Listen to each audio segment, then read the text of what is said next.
General Dragon Kessler lowered his field glasses, looked at the frozen mountain in front of him, and laughed out loud. "One woman," he said to his officers. "They sent me one woman to hold that ridge." He turned to his men and gave the order that would decide the fate of 63 wounded soldiers lying helpless behind those rocks. "Take her alive. I want to see the face of the person foolish enough to think she can stop my army. Then I want the whole world to watch her break." He smiled. "Send the first wave, and do not stop until that ridge is mine."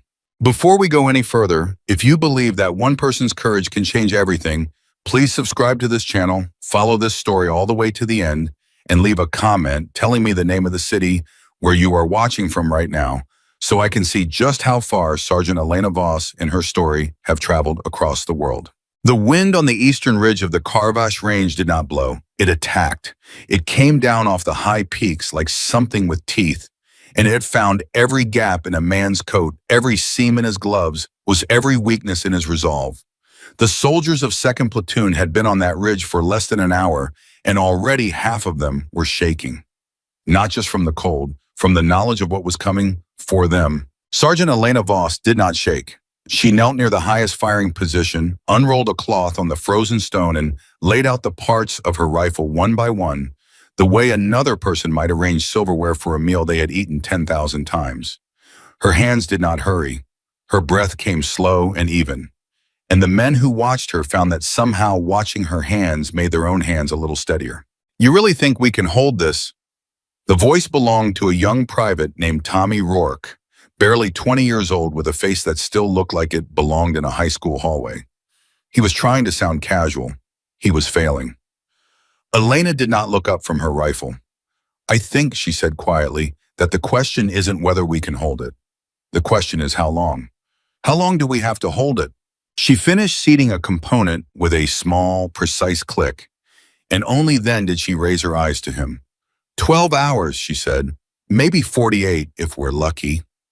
Tommy laughed a short, disbelieving sound. 48 hours against! He gestured vaguely down the slope toward the valley they all knew was filling with enemy soldiers, even as they spoke. Against all of that, Elena agreed, and she went back to her rifle. Behind them, standing with his arms crossed and his jaw tight, Lieutenant Marcus Hale watched the exchange and felt something bitter rise in his chest. He was 34 years old, a career officer, and he had spent his entire adult life being told that men like him were the ones who held the line when everything fell apart. And now command had reached down out of the sky and handed the most important defensive position in the entire sector to a woman he had never met. With a reputation that made half the soldiers who knew it refuse to say her name out loud. "Sergeant," Hale said. "A word." Elena rose without argument and followed him a few steps away from the others into the biting wind where their voices would not carry. "I'm going to be honest with you," Hale said, "because you deserve honesty, and because if we're both going to die up here, I'd rather do it without lying to each other." "I'd appreciate that," Elena said. "I don't understand why you're here." Hale kept his voice low controlled, but the words came fast like water finding a crack in a dam. "I have men here who have trained together for 2 years. I have people who would follow me off this mountain if I asked them. And command pulls all of that out from under me and drops a stranger into the most critical position we have. A sniper. One sniper. With a file that half the brass won't even talk about." He stopped himself. "So tell me, Sergeant Voss, tell me why you—" Elena was quiet for a long moment. When she spoke, her voice was calm, but there was something underneath it, something worn smooth by a great deal of pain. "You read my file." "I read what they let me read." "Then you know what happened at Meridian Pass." Hale's jaw tightened. "I know what the report says happened." "The report is right," Elena said simply. "I did what the report says I did." That surprised him. He had expected her to defend herself. He had expected excuses, justifications, the careful language that soldiers use to sand the edges off the worst days of their lives. Instead, she just stood there in the wind and admitted it plainly like a fact of the weather. "You held a position," Hale said slowly, "after you were ordered to fall back. You disobeyed a direct order to withdraw. Yes, men died because you wouldn't leave." Something moved across Elena's face then, quick and deep like a stone dropping into dark water. No, she said, and her voice did not rise, but it hardened into something that could have cut steel. Men lived because I wouldn't leave. Read the whole report next time, Lieutenant. Not just the part that lets you feel comfortable about hating me. For a moment, they stared at each other in the screaming wind. There were 31 wounded at Meridian Pass. Elena went on quieter now. The order came down to withdraw. Standard call. The wounded were too many to carry fast and the position was going to be overrun. So the order was to leave them. To pull back the able-bodied and leave the wounded to be captured, or worse. She paused. I couldn't do it, so I stayed. And I held that pass by myself for 9 hours until the evac could get in. 29 of those 31 men went home to their families. The report calls that disobedience. I call it the reason I can still look at myself. Hale opened his mouth, closed it again. He had not known that part. He was fairly sure he had not been meant to.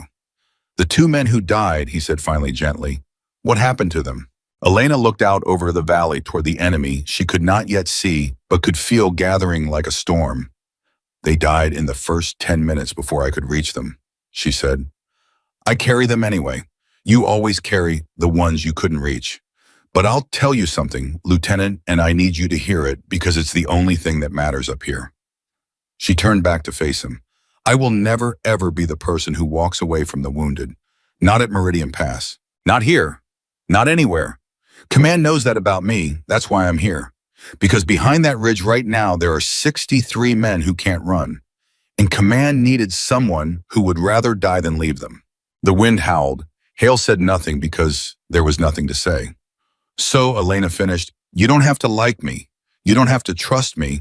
But you asked why me, and now you know. It's because I'm the one who won't leave. And in the next 48 hours, that's going to be the only thing standing between those men and a very bad death. She walked back toward her firing position, and Lieutenant Marcus Hale stood alone in the wind for a long time, feeling smaller than he had felt in years. The truth was, the men of 2nd Platoon had heard the stories too. In the barracks, in the transport, in the long, cold hours of the climb up the ridge, they had whispered about the sniper they were being sent to serve under. Some of them had heard she was a hero. Some of them had heard she was a coward who got good men killed.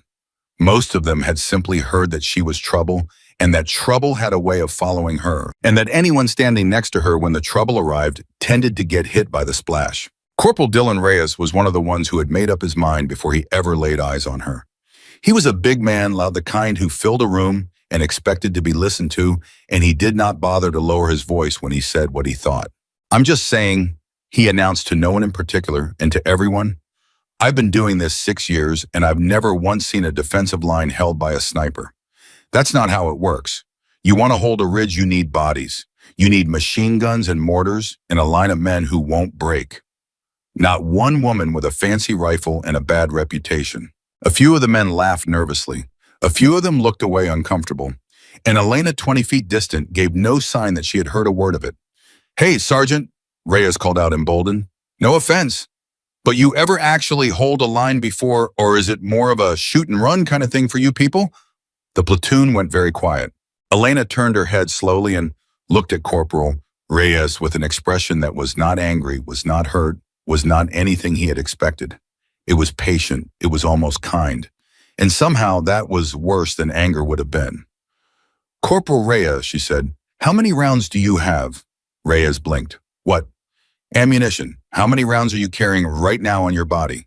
He thought about it thrown. I don't know. 200 maybe. 240. 240 rounds, Elena repeated. And in the next 2 days, if we're both alive to count, do you know how many of those rounds will actually hit an enemy soldier? Reyes said nothing. Statistically, Elena said you'll fire almost all of them. And in a fight like this one, in the smoke, and the fear and the shaking, you'll hit an enemy with maybe 1 round in 50. Maybe less. That's not an insult, Corporal. That's just what combat does to human hands. It's what it does to everybody's hands. She let that sit.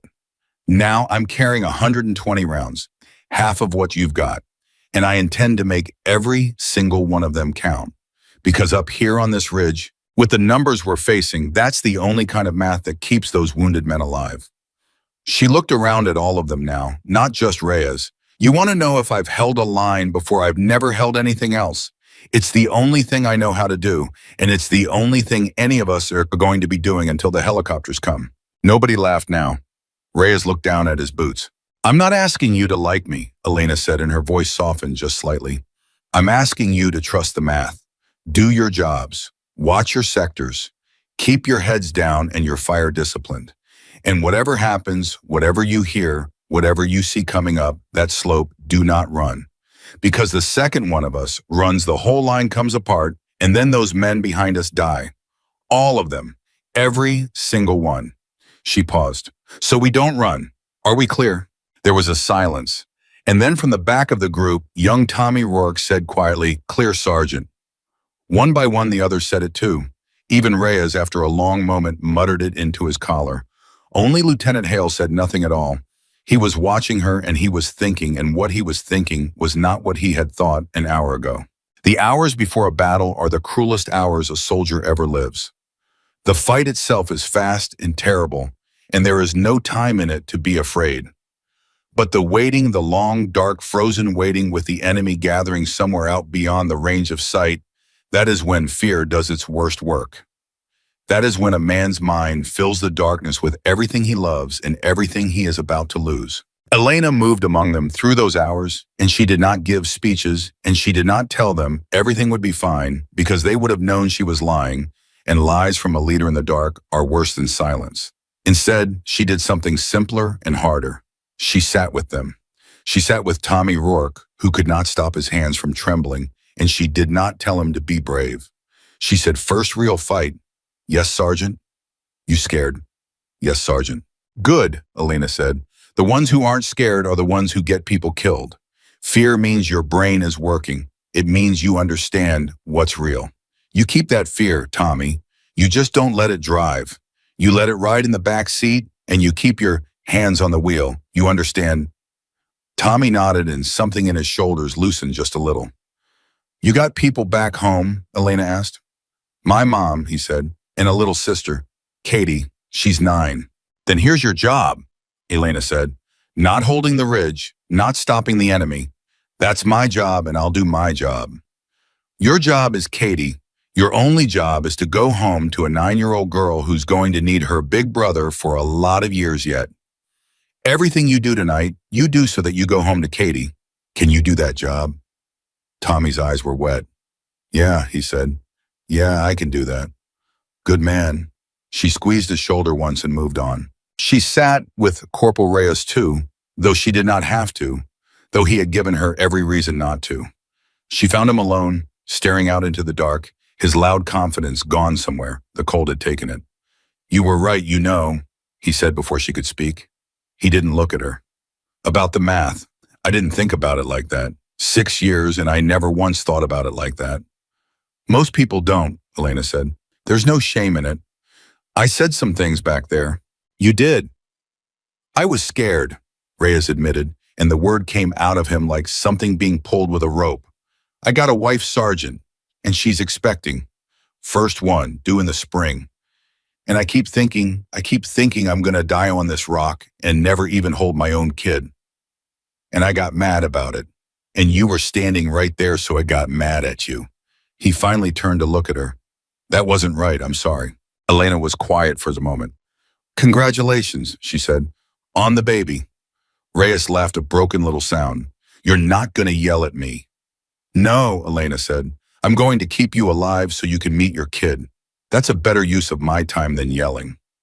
She rose. Watch your sector, Corporal. Fire when I tell you and not before. And when this is over, you go home and you hold that baby and you tell them their dad held a mountain. Deal. For the first time, Dylan Reyes smiled at her. Deal, Sergeant. She had a way with them, Hale realized, watching from across the position. It wasn't loud and it wasn't showy, and it looked like nothing at all from the outside. But he watched her go from man to man in the freezing dark, and he watched the men she left behind sit up a little straighter, breathe a little easier, grip their weapons a little more like soldiers and a little less like frightened boys. And he understood slowly that this was a kind of command he had never learned. He led with authority, with rank, with the weight of his position. She led with something older and deeper and infinitely harder to fake. She led by making each of them feel for a moment like they were not going to face the darkness alone. Finally, in the last black hour before dawn, Hale came and sat down beside her at the high firing position, and for a while neither of them spoke. "I owe you an apology," he said at last. "No, you don't." "I do. Back there when I asked you why I was angry and I was scared and I took it out on you, and that's not the kind of officer I want to be." He shook his head. "The men out there listen to you. They believe you.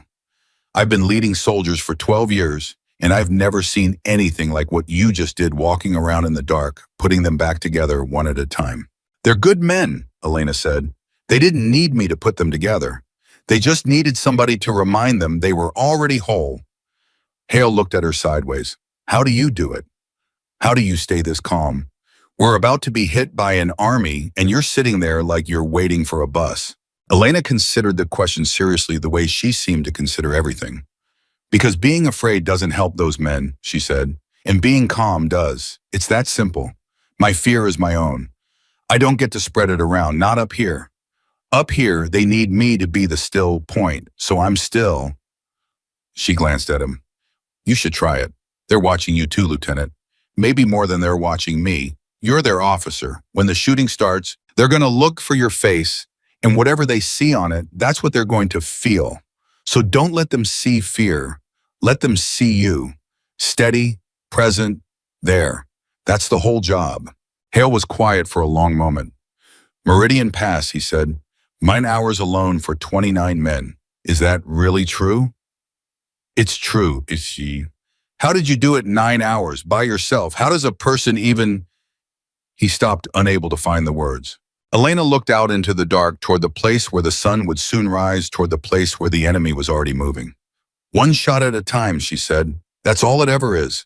People hear a number like 9 hours, and they can't imagine it because they're trying to imagine all 9 hours at once. But you never live 9 hours at once. You only ever live one moment, one breath, one shot, and then the next one, and the next." She was quiet for a beat. "You don't hold a line for 9 hours, Lieutenant. You hold it for 1 second, and then you decide to hold it for one more second, and you keep making that decision until the helicopters come. That's the whole secret. The only secret there is. You just have to be willing to keep deciding." Hale absorbed that. Out in the dark far below them, something was changing. The wind carried a new sound, now faint and terrible, the sound of many men moving up a mountain in the dark. "They're coming," Elena said softly. And she was right. The first sign was the birds. In the gray moments before true dawn, the mountain birds that nested in the high crags suddenly took flight all at once, hundreds of them exploding up out of the rocks below in a rush of panicked wings. Elena watched them go and knew exactly what it meant. Something large was moving through their nesting grounds, something large and human and armed. "Positions," she said, not loudly, but the word carried down the line like an electric current. "Everybody down. Nobody fires until I fire. Do you hear me? Nobody fires first. Let them come to us. Let them think we're not even here." The platoon went to ground. Rifles came up over the rocks. Breath fogged in the freezing air faster now, fear pumping through 30 hearts at once. Somewhere down the slope in the fog in the half-light, the enemy was climbing. Elena settled behind her rifle. She pressed her cheek to the cold stock and she let her breathing slower still, until the whole world seemed to narrow down to the small circle of her scope and the steady rhythm of her own heart. She had done this 1,000 times. She would do it 1,000 more if the mountain let her live that long. But it never got easier, and she was glad it never did, because the day it got easy would be the day she had lost something she needed to keep. Through her scope, the fog shifted, and there, moving up through the gray, she saw them. Dozens of them. More than dozens. A whole assault wave spread across the southern slope, advancing in the disciplined bounds of professional soldiers. And moving among them, she saw the ones that mattered in the machine gun teams humping their heavy weapons up the incline, the radio operators with their antennas, the demolition men with their satchel charges. She saw the shape of the entire attack laid out before her like a diagram, and in that instant, her mind did the thing it had been trained to do, the thing that separated her from every other soldier on that ridge. It did not see an army, it saw a machine. And every machine she knew had parts that made it run. Take out the right parts and the whole thing seizes. "Sergeant," Hale whispered from beside her, his voice tight. There's so many of them. I see them, Elena said. How can you possibly, Lieutenant, she said very quietly, very calmly, I need you to do something for me now. Anything. I need you to trust the math. And she squeezed the trigger. The first shot cracked out across the ridge, and half a mile down the slope, the enemy's lead machine gunner fell without ever knowing he was in danger. Before his body had finished dropping, Elena's bolt was already cycling, her scope already sliding to the next target, her breath already flowing out in the long controlled exhale that steadied her aim. The second shot took the assistant gunner.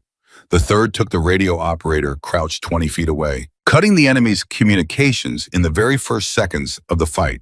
3 shots, 3 seconds, 3 critical targets gone, and the entire lead element of the assault suddenly deaf-blind and without heavy fire support. Down the slope, the advance faltered. They stopped, Tommy breathed, staring over his rifle in disbelief. Sergeant, they stopped moving. They're confused, Elena said, already tracking her next target. They don't know what just happened. They're looking for a whole platoon of shooters because that's the only thing that makes sense to them. One rifle doesn't do this. Crack. A demolition man dropped his satchel charge, tumbling harmlessly down the rocks. They're going to figure it out eventually, but right now they're afraid, and afraid is exactly where I want them. Below, the enemy was in chaos. Their assault had been built around the machine guns and the radios and the demolition teams, and in the space of 30 seconds, every one of those elements had been surgically removed. Soldiers who had been advancing with confidence were now flat on the ground, pinned by a fire they could not locate, leaderless, because their radios were dead exposed, because their heavy guns were silent. Reyes, Elena said calmly, that group of 4 breaking left toward the rocks. They're trying to flank. Take them. Corporal Dylan Reyes, who 3 hours ago had questioned whether she had ever held a line in her life, put his eye to his sight and fired and did his job. 2 of the 4 went down. The other 2 scrambled back into cover. Good, Elena said. Good shooting, Corporal. And Reyes, in the middle of the worst morning of his life, felt something he had not expected to feel. He felt like a soldier. He felt like part of something that was working. The first wave broke against the ridge like a wave against a cliff, and it shattered and it fell back down the slope in disarray, dragging its wounded, leaving its dead. Along the top of the ridge, the men of 2nd Platoon stared out at the retreating enemy, and they could not quite believe what they had just seen. We did it, Tommy said, half laughing, half crying. We actually, Sergeant, we did it. We pushed them back. We pushed back the first wave, Elena corrected gently, and she did not lower her rifle, and she did not take her eye from her scope. That's all, the first wave. But they're running, they're not running, Tommy. They're regrouping. She watched the enemy pull back into the fog, watched their movements with the cold reading eye of a professional. Look at how they're withdrawing. That's not panic. That's discipline. They're pulling back to reorganize, to study what just happened, to figure out what they got wrong. And the next time they come up this slope, they're going to come smarter and harder and angrier. She finally looked over at the young private. The first wave is always the easy one. It's the one that comes when they still think this is going to be simple. It's what comes after that decides everything. Down in the valley in the command post, General Dragan Kessler received the report of the failed first assault with a face that went slowly, dangerously still. How many casualties, he asked. The officer swallowed. 41, sir, in the first wave alone. 41, Kessler set down the report. Against how many defenders?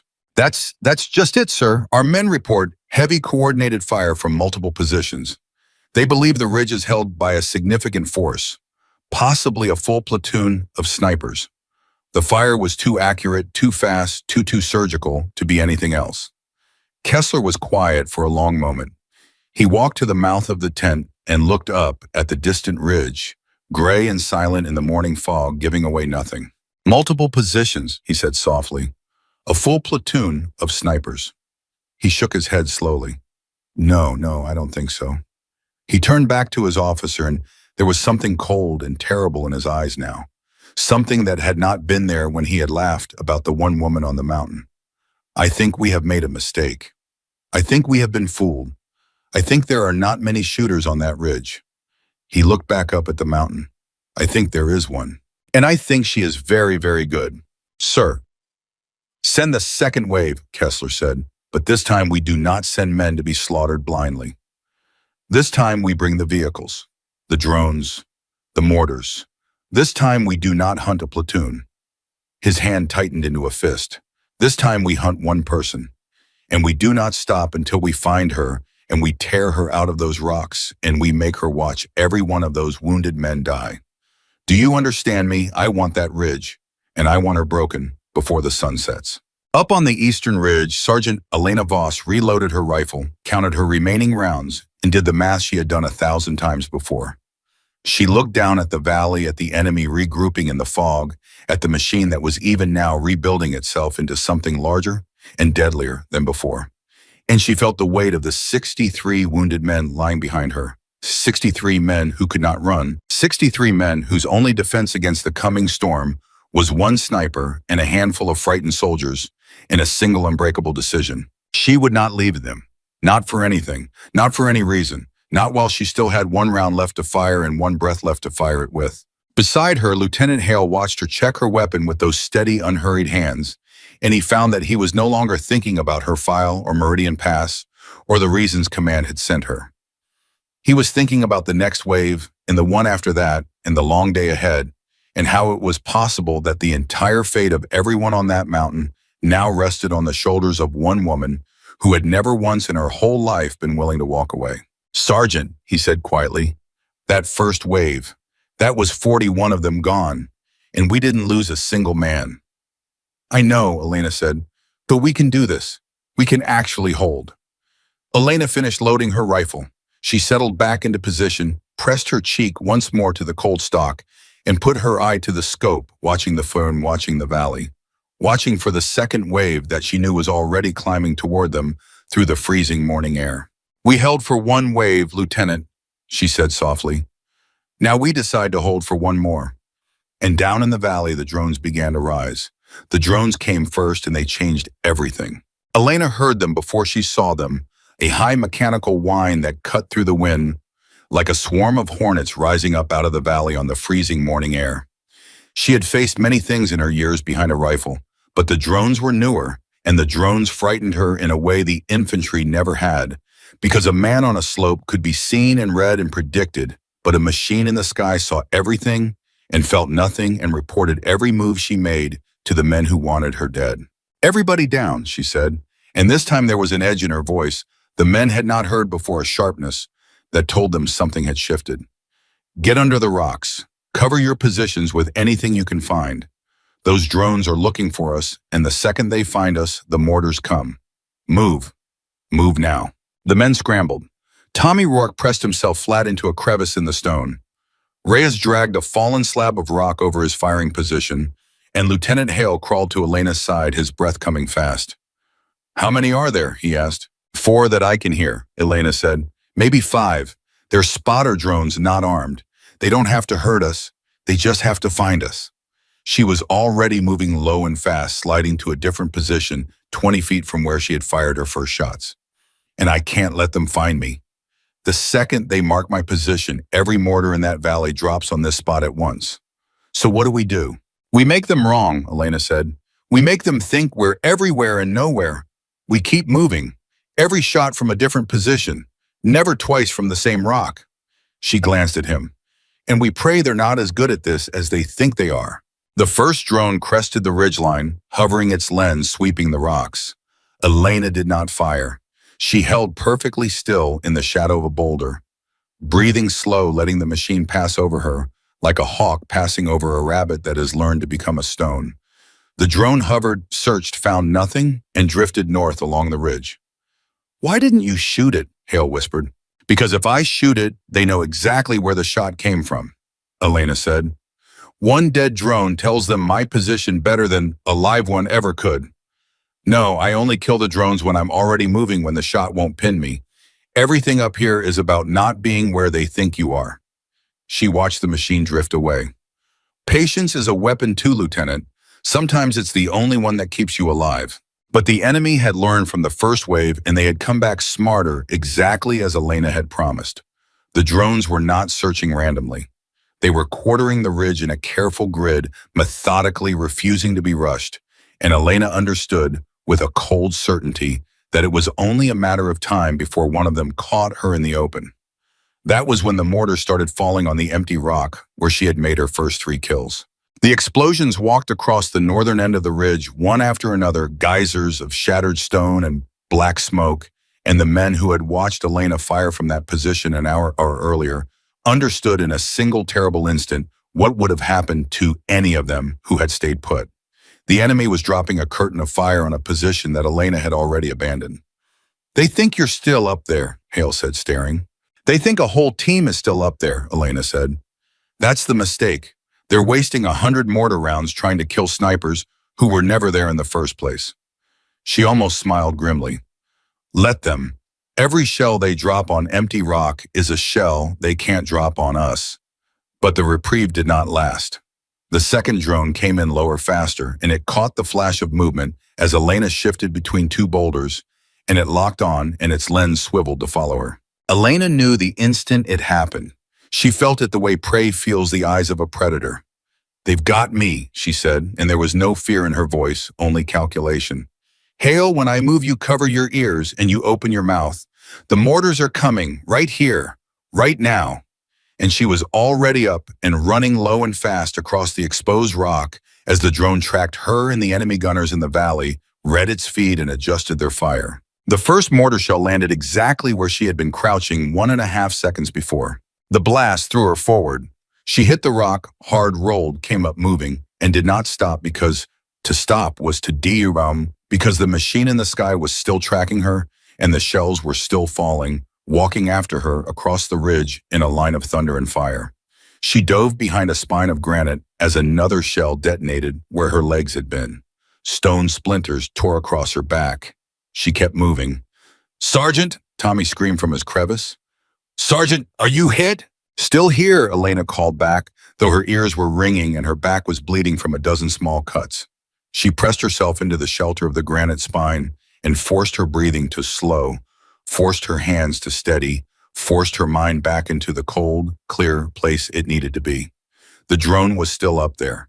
It would find her again in seconds, and she could not run forever. So she stopped running and she made a decision. She rolled onto her back, brought her rifle up against her chest at an angle no shooter has ever taught, sighted up into the gray morning sky, and she found the drone in her scope, and in the half second before it could relay her new position to the gunners below, she fired. The drone came apart in the air and fell tumbling down the slope in pieces. "One," Elena breathed. The mortar stopped. For a moment, there was only the wind and the ringing in everyone's ears and the slow drift of smoke across the ridge. Down in the valley, the enemy had lost their eyes again, and the sudden silence of their own guns told the story of it. "You hit it," Hale said, crawling to her, his face pale. "You hit a drone shooting straight up flat on your back, Sergeant. That's not possible." "It's possible," Elena said, sitting up with a wince, pressing a hand to the small bleeding cuts along her back. "It's just very hard, and you only get to do it when there's no other choice. There were 3 more drones up there a minute ago. There are 3 now, and the second I show myself again, they'll find me." She checked her rifle, cleared it, made sure the fall hadn't damaged it. "We bought a minute, maybe 2. That's all." But those 2 minutes were about to become the most important 2 minutes of the entire battle, because the enemy had not sent the drones alone. Under the cover of the drone search and the mortar barrage, while every eye on the ridge had been fixed on the sky and the falling shells, the enemy infantry had been climbing. And now, as the smoke cleared, Elena saw them, and her blood ran cold. They were not 50 yards away. They had used the barrage as a screen, marching their men up the slope behind the falling shells, and now the second wave was almost on top of the ridge, close enough that Elena could see their faces. "Contact!" she roared, and it was the loudest anyone had heard her all day. "Contact front. They're right on top of us. Everybody up. Everybody fire right now." The ridge erupted. 30 rifles opened up at once as the men of 2nd Platoon rose from their cover and met the enemy at a range so close there was no missing, no time to aim, only the wild, desperate arithmetic of who could fire faster. Elena moved through it like something out of a nightmare the enemy would tell stories about for years, her rifle cracking in a steady, merciless rhythm. And every shot found a man, and every man she found was one of the ones who mattered, the officer waving his troops forward. The machine gunner setting up his weapon, the sergeant trying to rally a broken squad. "Reyes left flank," she shouted. "They're coming up, the left. Don't let them turn our line." On it. Reyes was firing now with a discipline he had not known he possessed, thinking of the child he had not yet met holding his corner of the ridge because a woman he had insulted 12 hours ago had told him he could. "Tommy, watch my back. They're trying to slip between the rocks." "I see them." Tommy's voice cracked, but his rifle did not. The 9-year-old sister waiting at home was in every trigger pull. "Reyes, 2 more coming up on your right." "Got him." The line held. It bent. It buckled in one terrible moment. Near the center, it nearly broke when 3 enemy soldiers made it over the rocks and into the position itself, and it became a thing of knives and rifle butts and screaming. But it held because Elena was everywhere, because the moment the center wavered, she was there dropping the 3 men who had breached the line before they could widen the gap. And then she was gone, again sliding to a new position, firing on the enemy's flank, appearing where she was least expected and vanishing before they could answer. And from the valley below, watching through the surviving drones, General Kessler saw the impossible happening again. "How," he demanded, "how is she doing this? How is one shooter breaking a coordinated assault?" "Sir, our men report fire from at least 6 positions," his officer said, his voice shaking. "They're certain it's a full team. Nobody can move that fast. Nobody can be in that many places. The men are saying—" He stopped. "Say it." "The men are saying the ridge is haunted, sir. They're saying she's a ghost, that you can't kill her because she's already enough." Kessler's face was white with fury. "She is a woman with a rifle. She is not a ghost. She bleeds like anything else that lives, and I am going to make her bleed." He turned to his officer. "Pull them back. Pull the second wave back now before she guts it completely." "Sir, we're pulling back again." "We are pulling back to regroup," Kessler said, and his voice had gone very quiet and very cold. "Because I have been trying to take that ridge with numbers, and numbers are not working. So now we stop trying to take the ridge." He looked up at the mountain. "Now we hunt the sniper. Bring me the special unit, the hunters. I don't want the ridge anymore. I want her. Alive if you can, dead if you must, but I want Sergeant Elena Voss brought down off that mountain, and I want it done today." Up on the ridge, the second wave broke and fell back down the slope, dragging its wounded, leaving its dead. And the men of 2nd Platoon stood among the rocks, their ears ringing, their hands shaking, their weapons hot in their grip, and they could not believe they were still alive. "They're pulling back again," Tommy said, dazed. "Sergeant, we did it again. We stopped them again." "We stopped the second wave," Elena said, and she was already checking her men, moving down the line, her eyes cataloging every soldier, every wound, every face. "Everybody sound off. Who's hit? Tell me now. Don't be a hero about it. I need to know." The answers came back ragged. A few minor wounds, 1 man with a broken arm from a rifle butt, Reyes with a gash across his forehead from flying stone bleeding into his eye, but grinning through it. And then from near the center of the line, silence where there should have been a voice. Elena's stomach dropped. "Where's Delgado? Somebody sound off for Delgado." Nobody answered. She found him behind the rocks at the center of the line, in the place where the enemy had breached, in the place where the fighting had been hand to hand. Private Ruben Delgado, 26 years old, who had a wife and a dog, and a plan to open a hardware store when his tour was done, who had held the center of the line with his own body when 3 enemy soldiers came over the rocks, who had bought Elena the 2 seconds she needed to reach them and stop the breach. He had bought it with his life. Elena knelt beside him for a long moment. She did not speak. She reached out and closed his eyes with a gentleness that seemed impossible in hands that had killed so many men that morning. "He held the center," she said quietly, and the men gathered close silent. "When those 3 came over the rocks, he didn't run. He could have. He was closest he saw them. First, he could have fallen back and let the line reset. But he didn't, because he knew if that gap opened, they'd pour through it and it would be over for all of us. So he held. Monu, long enough for me to get there."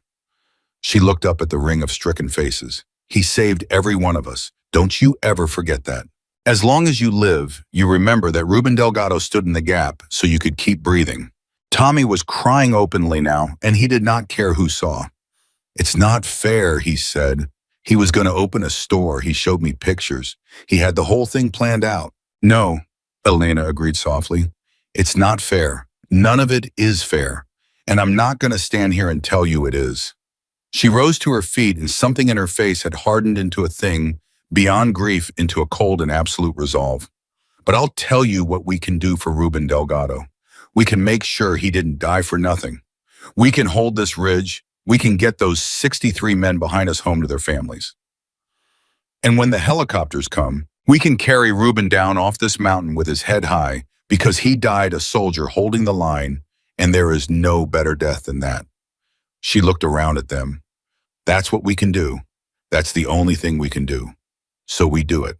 For him. And the men of 2nd Platoon, standing in the wind beside their fallen friend, nodded one by one and gripped their weapons and got ready to hold. Hale came to her as she reloaded, his voice low. That's one, he said. We held 2 waves and it cost us 1 man. But Sergeant, we can't keep this up. We're running low. Ammunition, water, everything. And they've got endless numbers down there. Time's on their side, not ours. I know, Elena said. So what happens when we run out? Elena finished loading her rifle. She looked down at her remaining rounds, and the number was smaller now, much smaller, and she did the math again, the cold, hard math that had kept them all alive, and she did not like the answer it gave her. Then we make every last round count, she said, and we hold until the very last one, and we pray the helicopters come before that. She looked at him. How long since we called for evac? 6 hours. Then they should be here soon. Command knows we can't hold forever.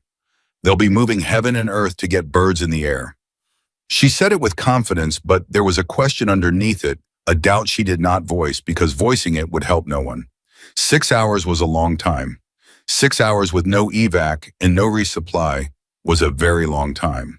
And somewhere in the back of her mind, a cold thought was forming, a thought she did not want to look at directly. That thought was this: what if the helicopters weren't coming? What if something had gone wrong down the mountain in the evac? They were all counting on the evac. That was the entire reason to keep holding, was never going to arrive at all. She pushed the thought away. It did not help. Nothing helped except holding the line and trusting that someone somewhere was fighting just as hard to reach them as they were fighting to survive. But the enemy was not resting, and neither was General Kessler, and the third assault would be unlike anything the Ridge had faced yet. The first sign was the silence. After 2 waves of screaming assault, the sudden quiet from the valley was more frightening than any barrage. The men waited, tense weapons ready, and nothing came, and the waiting stretched on, and every minute of it wound their nerves a little tighter. Why aren't they attacking? Tommy whispered. What are they waiting for? They're not waiting, Elena said grimly, watching the valley through her scope. They're changing tactics. 2 waves of numbers didn't work, so they're done throwing bodies at us. Now they're going to try something else. She scanned the slopes, the rocks, the shifting fog, looking for the things she knew was coming and could not yet see. Kessler's smart, too smart to keep making the same mistake. He knows now that he's not fighting a platoon. He knows he's fighting one shooter. So he's going to stop trying to overrun the ridge, and he's going to start trying to kill me specifically. Hale went still. How do you know his name? Because I've been listening to their radios all morning, Elena said. The frequencies, they didn't change. I don't speak much of their language, but I speak enough. And I've heard his name a dozen times, always the same way, like the men saying it are afraid of him. General Dragan Kessler. And an hour ago, the chatter changed. They stopped talking about the ridge. They started talking about me. She lowered the scope for a moment and looked at Hale, and for the first time all day, there was something in her eyes that might have been fear. They've sent a special unit, hunters, their best. Men trained to find and kill a single high-value target, and they're coming for me. Then we protect you, Hale said immediately. We put you in the center. We build a defense around you. No. Elena's voice was flat and absolute. You do exactly the opposite. If they think they can win by killing me, then the worst thing we can do is bunch up around me and paint a target on this whole platoon. No, we spread out. We stay hidden. And we let them come looking for a sniper who is never where they expect her to be. She managed a thin, grim smile. They want to hunt me fine, but nobody hunts on my mountain without finding out that the thing they're chasing has teeth. And so began the strangest and most terrible phase of the battle, a slow and silent hunt across the frozen rocks, a duel between one woman and the specialized killers sent to end her. There were no more massed assaults now, no more waves of men charging up the slope. Instead, there were shadows moving through the fog, professional hunters working their way up the ridge in ones and twos, using the terrain disciplined and patient and deadly, closing in on the sniper who had humiliated an army. And Elena hunted them back. She moved through the rocks like a ghost, exactly as the frightened enemy soldiers had said, appearing and vanishing, never where she was, looked for always where she was least expected. The first hunter she took at 400 yards as he tried to work around the eastern flank, a single shot that dropped him before he ever knew she had seen him.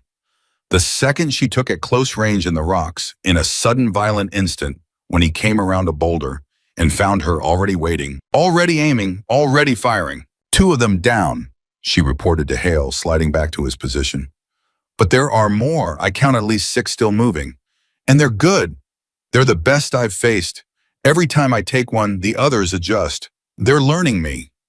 She wiped blood from a fresh cut on her cheek. This is the dangerous part, Lieutenant. This is where it gets decided, not with the waves, with this. One hunter against another, in the rocks in the wall, and whoever makes the first mistake dies. Then don't make a mistake, Hale said.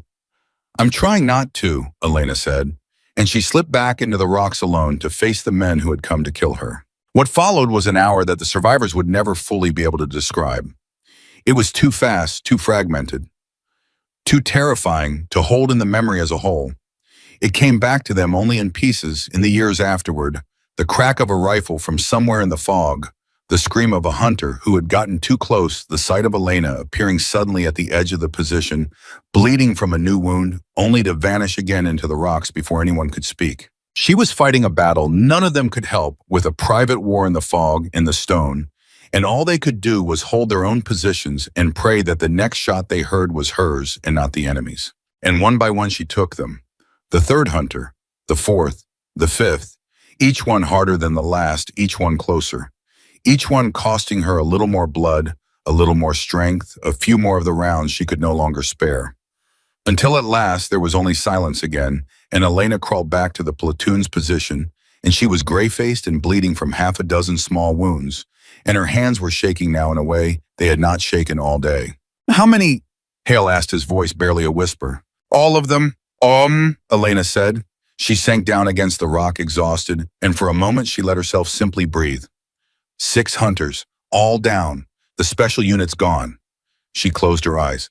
But it took everything I had, and I'm almost out of ammunition, and there are still hundreds of them down in that valley, and now Kessler knows his best men couldn't do it, and I don't know what he's going to try next, but I know it's going to be worse than anything yet. Hale stared at her, at this woman who had just single-handedly hunted down and killed an entire specialized enemy unit who was bleeding from a dozen wounds, and could barely lift her arms, and who was still, even now, thinking about the next threat, the next wave, the next way to keep the men behind her alive. Sergeant, he said quietly, you need to rest. You need to let one of us take the line for a while. You're going to burn out, and then where are we? I can't rest, Elena said. Not yet. Not while they're still down there. But even as she said it, she felt the exhaustion pulling at her, the accumulated weight of hours of combat and blood loss, and the terrible constant strain of being the one thing standing between the enemy and the wounded. She was running out, not just of ammunition, but of herself, and she knew it. That was when Tommy Rourke came scrambling along the line, his young face white with a new fear. Sergeant, you need to hear this.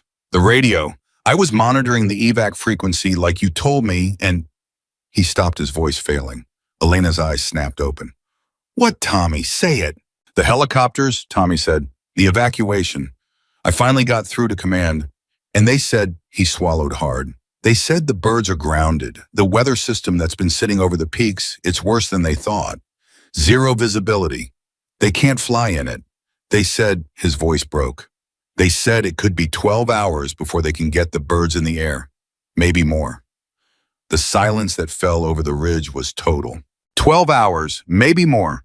12 more hours of holding a position they had barely survived, holding for 1 hour with ammunition running dry and men falling, and an enemy general who had just thrown his best killers at them and would now in his fury throw something even worse. Elena sat very still against the rock, and every man on that ridge watched her face because they had learned over the long hours of that terrible day that her face was the thing that told them whether to hope or to despair. Whatever she felt they would feel, whatever she decided they would follow. For a long moment, Elena said nothing. She looked down at her rifle. She looked at her small, dwindling supply of ammunition. She looked at the exhausted, wounded, frightened faces of the men around her, and at the body of Ruben Delgado, and out toward the valley where hundreds of enemy soldiers were even now preparing for a final assault. And she did the math one more time, the cold, terrible math, and this time the math said they could not win. And then she set her jaw and she pushed herself up off the rock, and she stood swaying but upright, and when she spoke, her voice was steady and clear and carried down the whole length of the line. "All right," she said. "So the birds are grounded. So we hold for 12 hours instead of 1. So it's harder than we thought." She looked at each of them in turn. "That doesn't change anything. Not one single thing. There are still 63 men behind us who can't run. And we are still the only thing standing between them and the enemy. And I am still not leaving. So we hold. 12 hours, 20 hours, whatever it takes until those birds get in the air and those men get carried home." She racked the bolt on her rifle. "We hold, 1 second at a time. And we decide right now that we are going to manage standing on this ridge when the helicopters finally come. Are you with me?" And Lieutenant Marcus Hale, who 12 hours ago had demanded to know why they had sent him a woman who had doubted her, who had resented her, rose to his feet beside her and answered before any of the others could. "We're with you, Sergeant," he said, "all the way to the last round." Down in the valley, General Dragan Kessler received the report that his special unit, his hunters, his very best men had been wiped out to the last man on the ridge above. And this time he did not rage. This time he went very, very quiet, and the quiet was worse than any fury, and the officers around him took an involuntary step back. "Bring up the reserves," he said softly. "All of them. Every man we have. And the flame units, and what's left of the drones." He looked up at the ridge, gray and silent and unbroken in the fog, and something in his face had changed, had curdled into something obsessive and terrible. "She has cost me 2 waves in my best unit. She has made my army afraid of 1 woman. So we end this. We throw everything we have left up that slope all at once, and we bury that ridge and everyone on it. No more games, no more hunting. We overwhelm her with everything, and we do not stop, no matter the cost, until that mountain is silent." He turned to his officers. "Assemble the final assault. And this time we do not fail. This time, whatever it takes, that ridge falls before nightfall." And up on the eastern ridge in the gathering dark, Sergeant Elena Voss counted her last rounds of ammunition and found that she had far too few, and looked out at the valley where the entire remaining strength of an army was massing for one final overwhelming blow. She felt the exhaustion in her bones and the blood drying on her skin and the terrible weight of the 63 lives depending on her. And she pressed her cheek to the cold stock of her rifle one more time, and she made the only decision she had ever known how to make. She would hold, whatever it cost, whatever it took. She would not leave them. They came at nightfall, and they came with fire. Elena saw the first flames bloom at the base of the slope, orange and hungry in the gathering dark, and she knew at once what Kessler had done. The flame units were meant to do more than burn.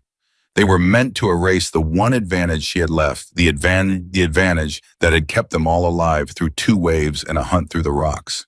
They were meant to burn away her cover.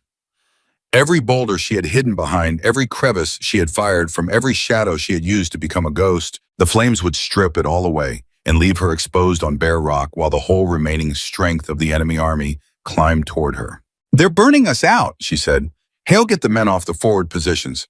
Now pull everybody back to the second line behind the granite. The flames can't reach us there, and it's the only cover that's left."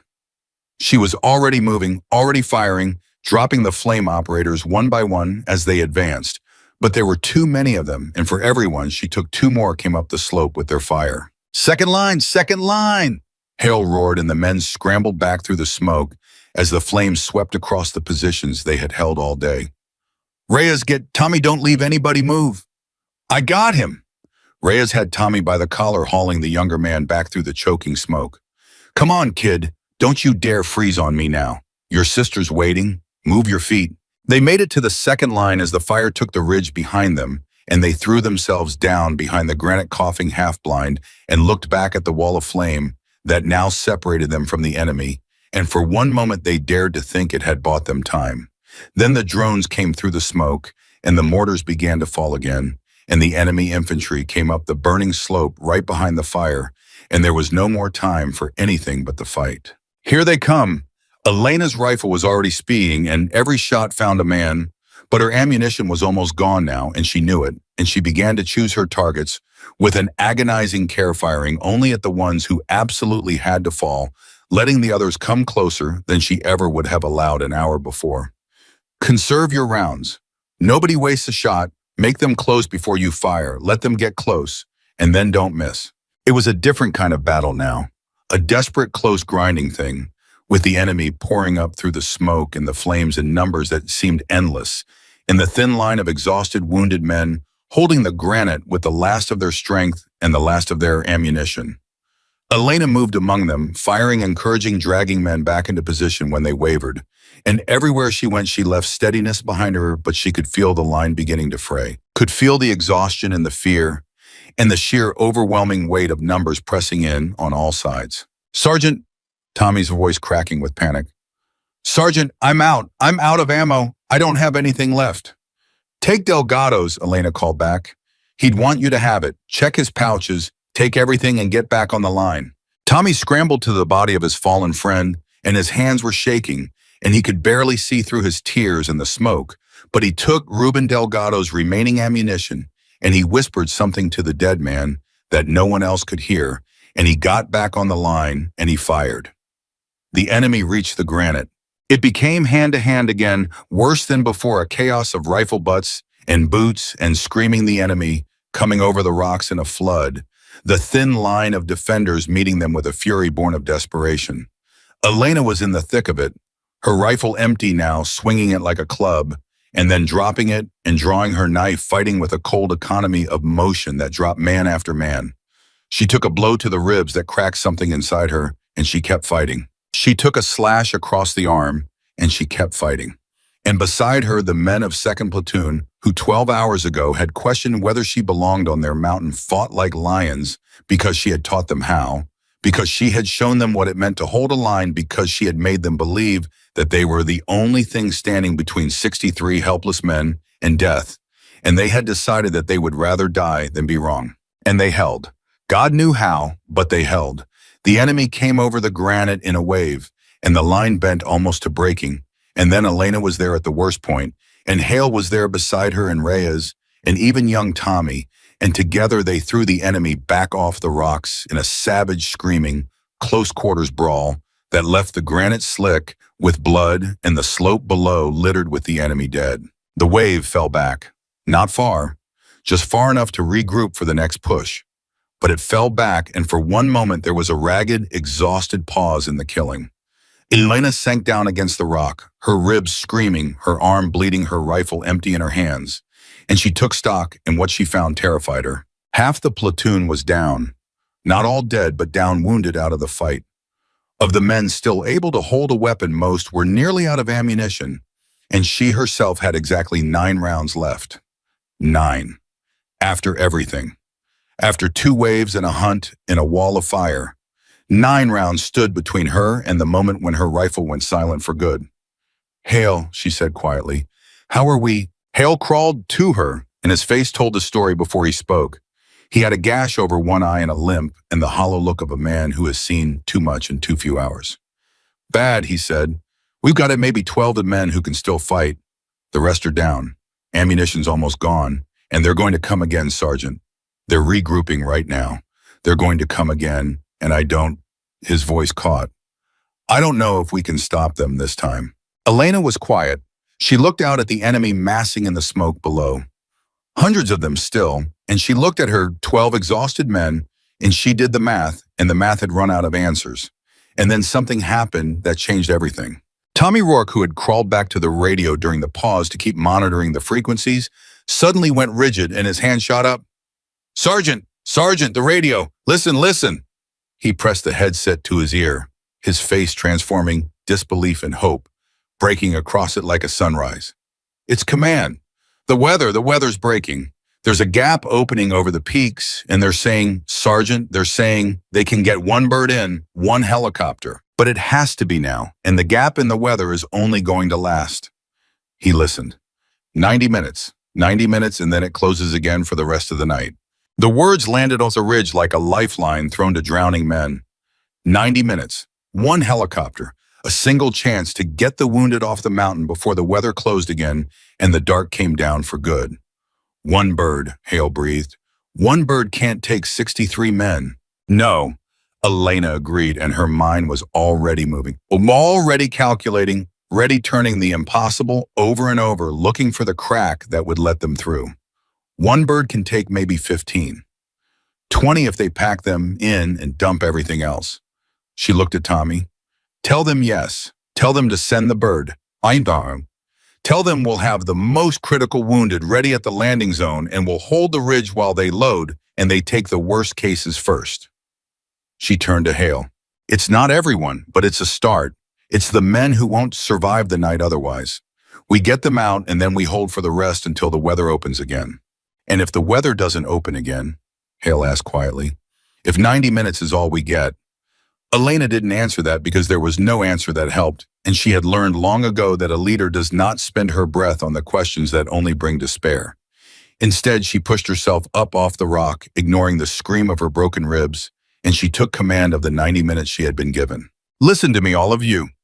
Her voice rang out across the ridge, and every man who could still hear turned toward it because it was the voice that had held them together all through that terrible day. There's one helicopter coming. One. It'll be here in 15 minutes, and it can only stay long enough to load, and then it's gone. We're going to get the most critical wounded onto that bird if it's the last thing any of us ever does. Hale, you organize the loading. Get the worst cases to the landing zone. Get them ready to move the second that bird touches down. Reyes, you and me, and everybody who can still shoot, we hold the enemy off the landing zone while they load. Because the second that helicopter comes over the ridge, every gun in that valley is going to open up on it, and we cannot let them shoot it down. We are going to build a wall of fire around that landing zone, and we are going to hold it long enough for our wounded to get home. Do you understand me? This is the whole day. This is everything we've been holding for. 15 wounded men are about to get a chance to go home to their families, and we are going to give it to them. Now move. And they moved. What happened over the next 15 minutes was a thing that none of them would ever forget. A desperate, furious scramble in the smoke, in the dark, dragging the most critically wounded toward the makeshift landing zone at the top of the ridge, while the enemy, sensing that something was happening, began to push forward again. Elena and her handful of shooters held them back with a ferocity that defied their exhaustion and their dwindling ammunition. And every round Elena fired, now she fired, knowing it was one of the last she would ever have. 9 rounds, then 8, then 7.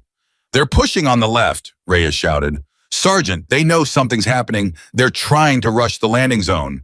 Hold them, Elena fired, and a man fell, and that was 6 rounds left. Whatever it takes, hold them off the landing zone. That bird is almost here. And then over the peaks, cutting through the smoke and the gathering dark, came the sound they had been praying for all day.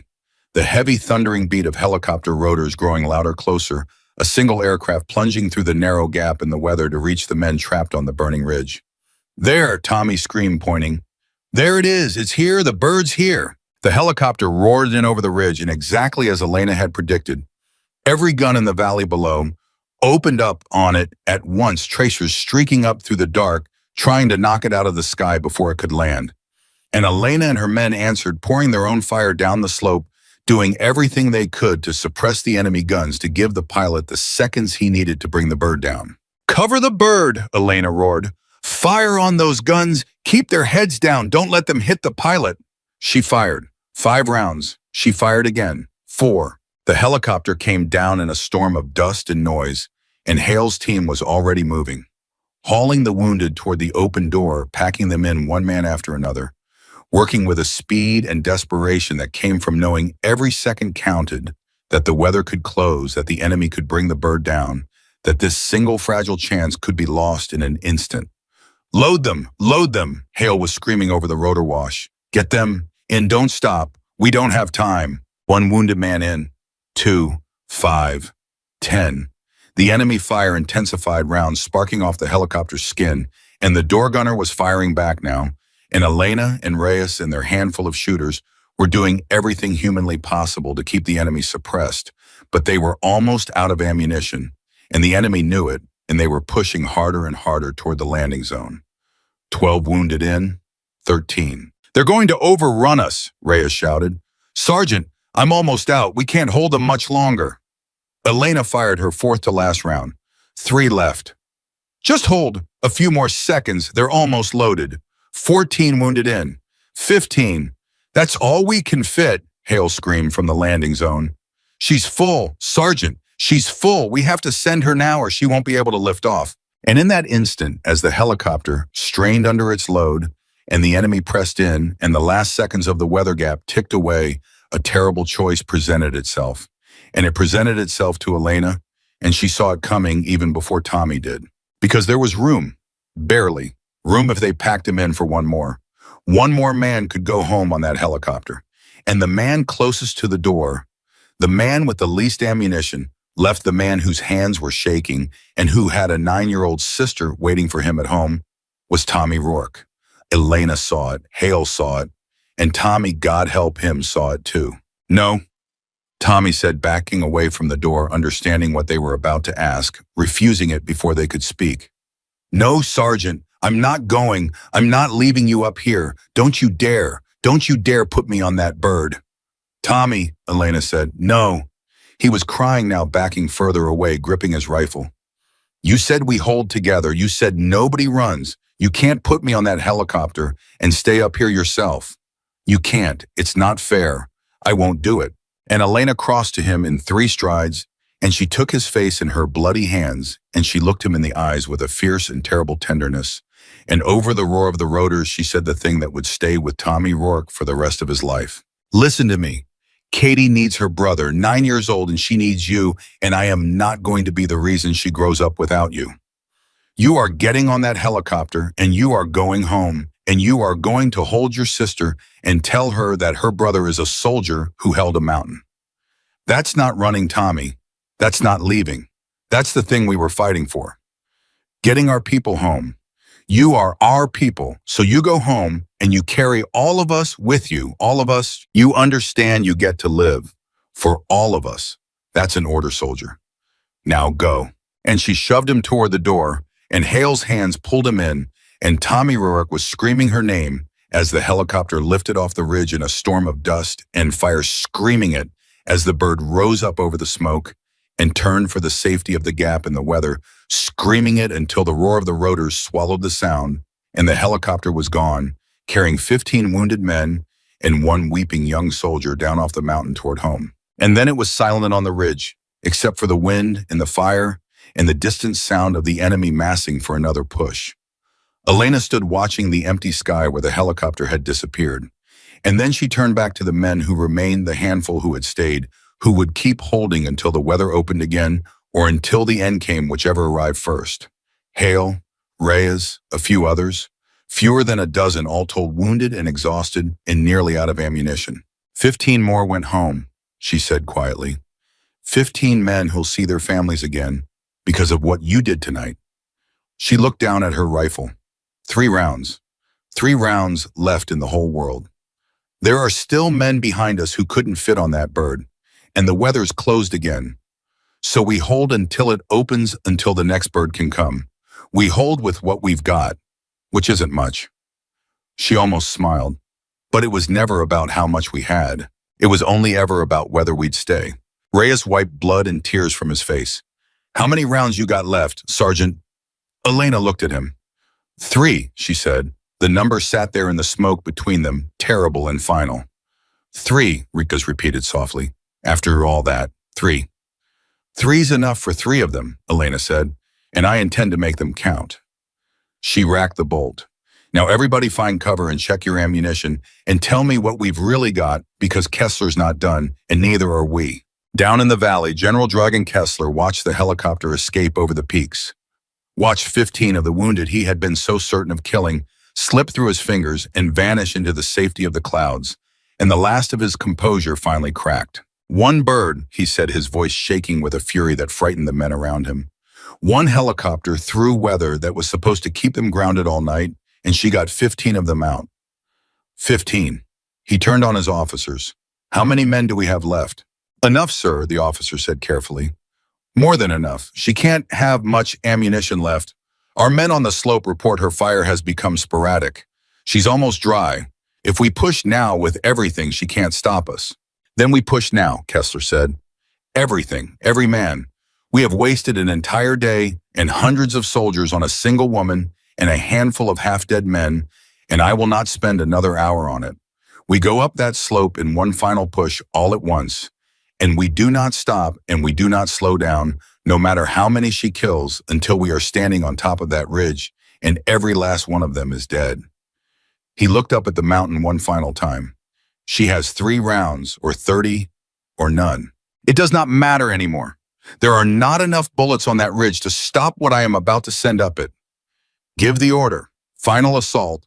All units, now. And up on the eastern ridge, in the last hour before the end, Sergeant Elena Voss looked down at the 3 rounds that were all she had left, and she looked at the enemy army rising up out of the valley for one final overwhelming push.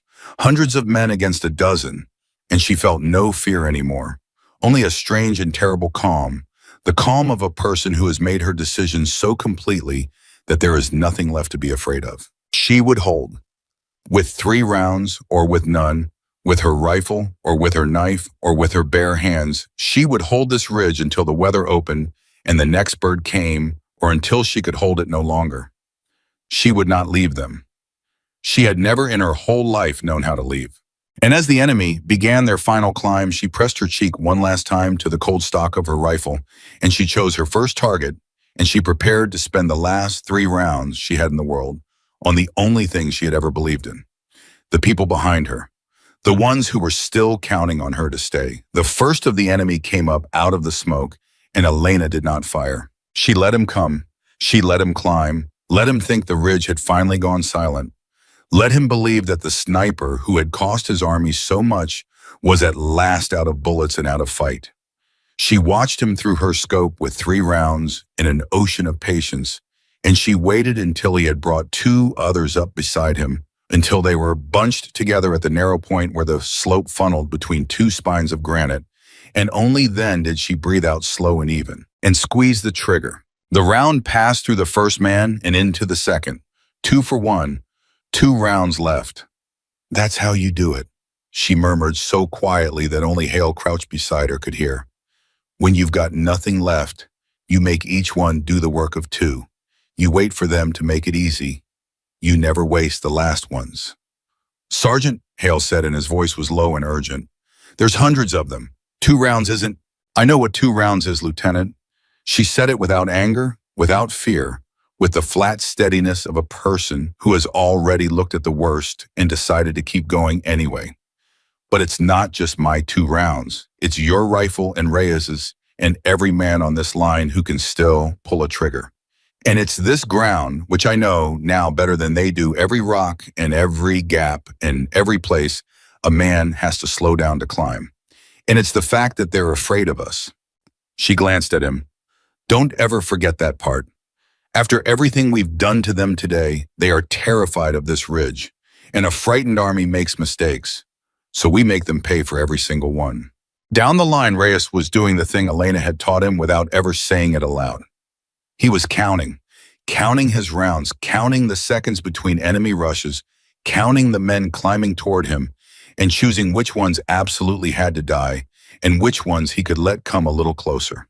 12 hours ago, he had been a loud man who fired fast and thought slow. Now he was something else.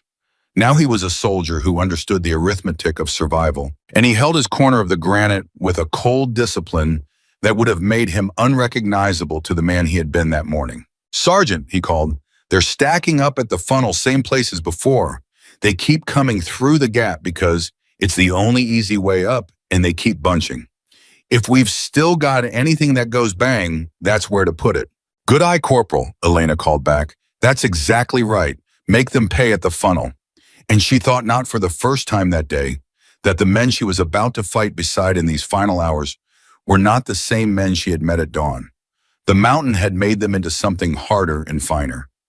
If they died here, they would die as soldiers who understood what they were dying for, and there were worse things a person could be. The enemy came again harder this time, and the fighting swept up the slope in a long, roaring wave. Elena fired her next to last round into a machine gunner setting up at the funnel, dropping him before he could rake the line, and then she had one round left, one single round in all the world, and she made herself set the rifle aside and draw her knife, because she had learned long ago that the last round was not for wasting. The last round was for the moment that mattered most, and she would know that moment when it came. And until then, she would fight with steel and with her hands and with everything else she had. "Hold the line," she roared, and she threw herself into the worst of it, and beside her, the last dozen men of 2nd Platoon held. They held against numbers that should have swept them off the mountain in seconds. They held because she was among them, bleeding and exhausted, and down to a single bullet, and still refusing to break, and her refusal was contagious. It spread down the line from man to man like a fire of its own, and men who had nothing left found a little more, because she had shown them that a little more was always there if you were willing to reach for it.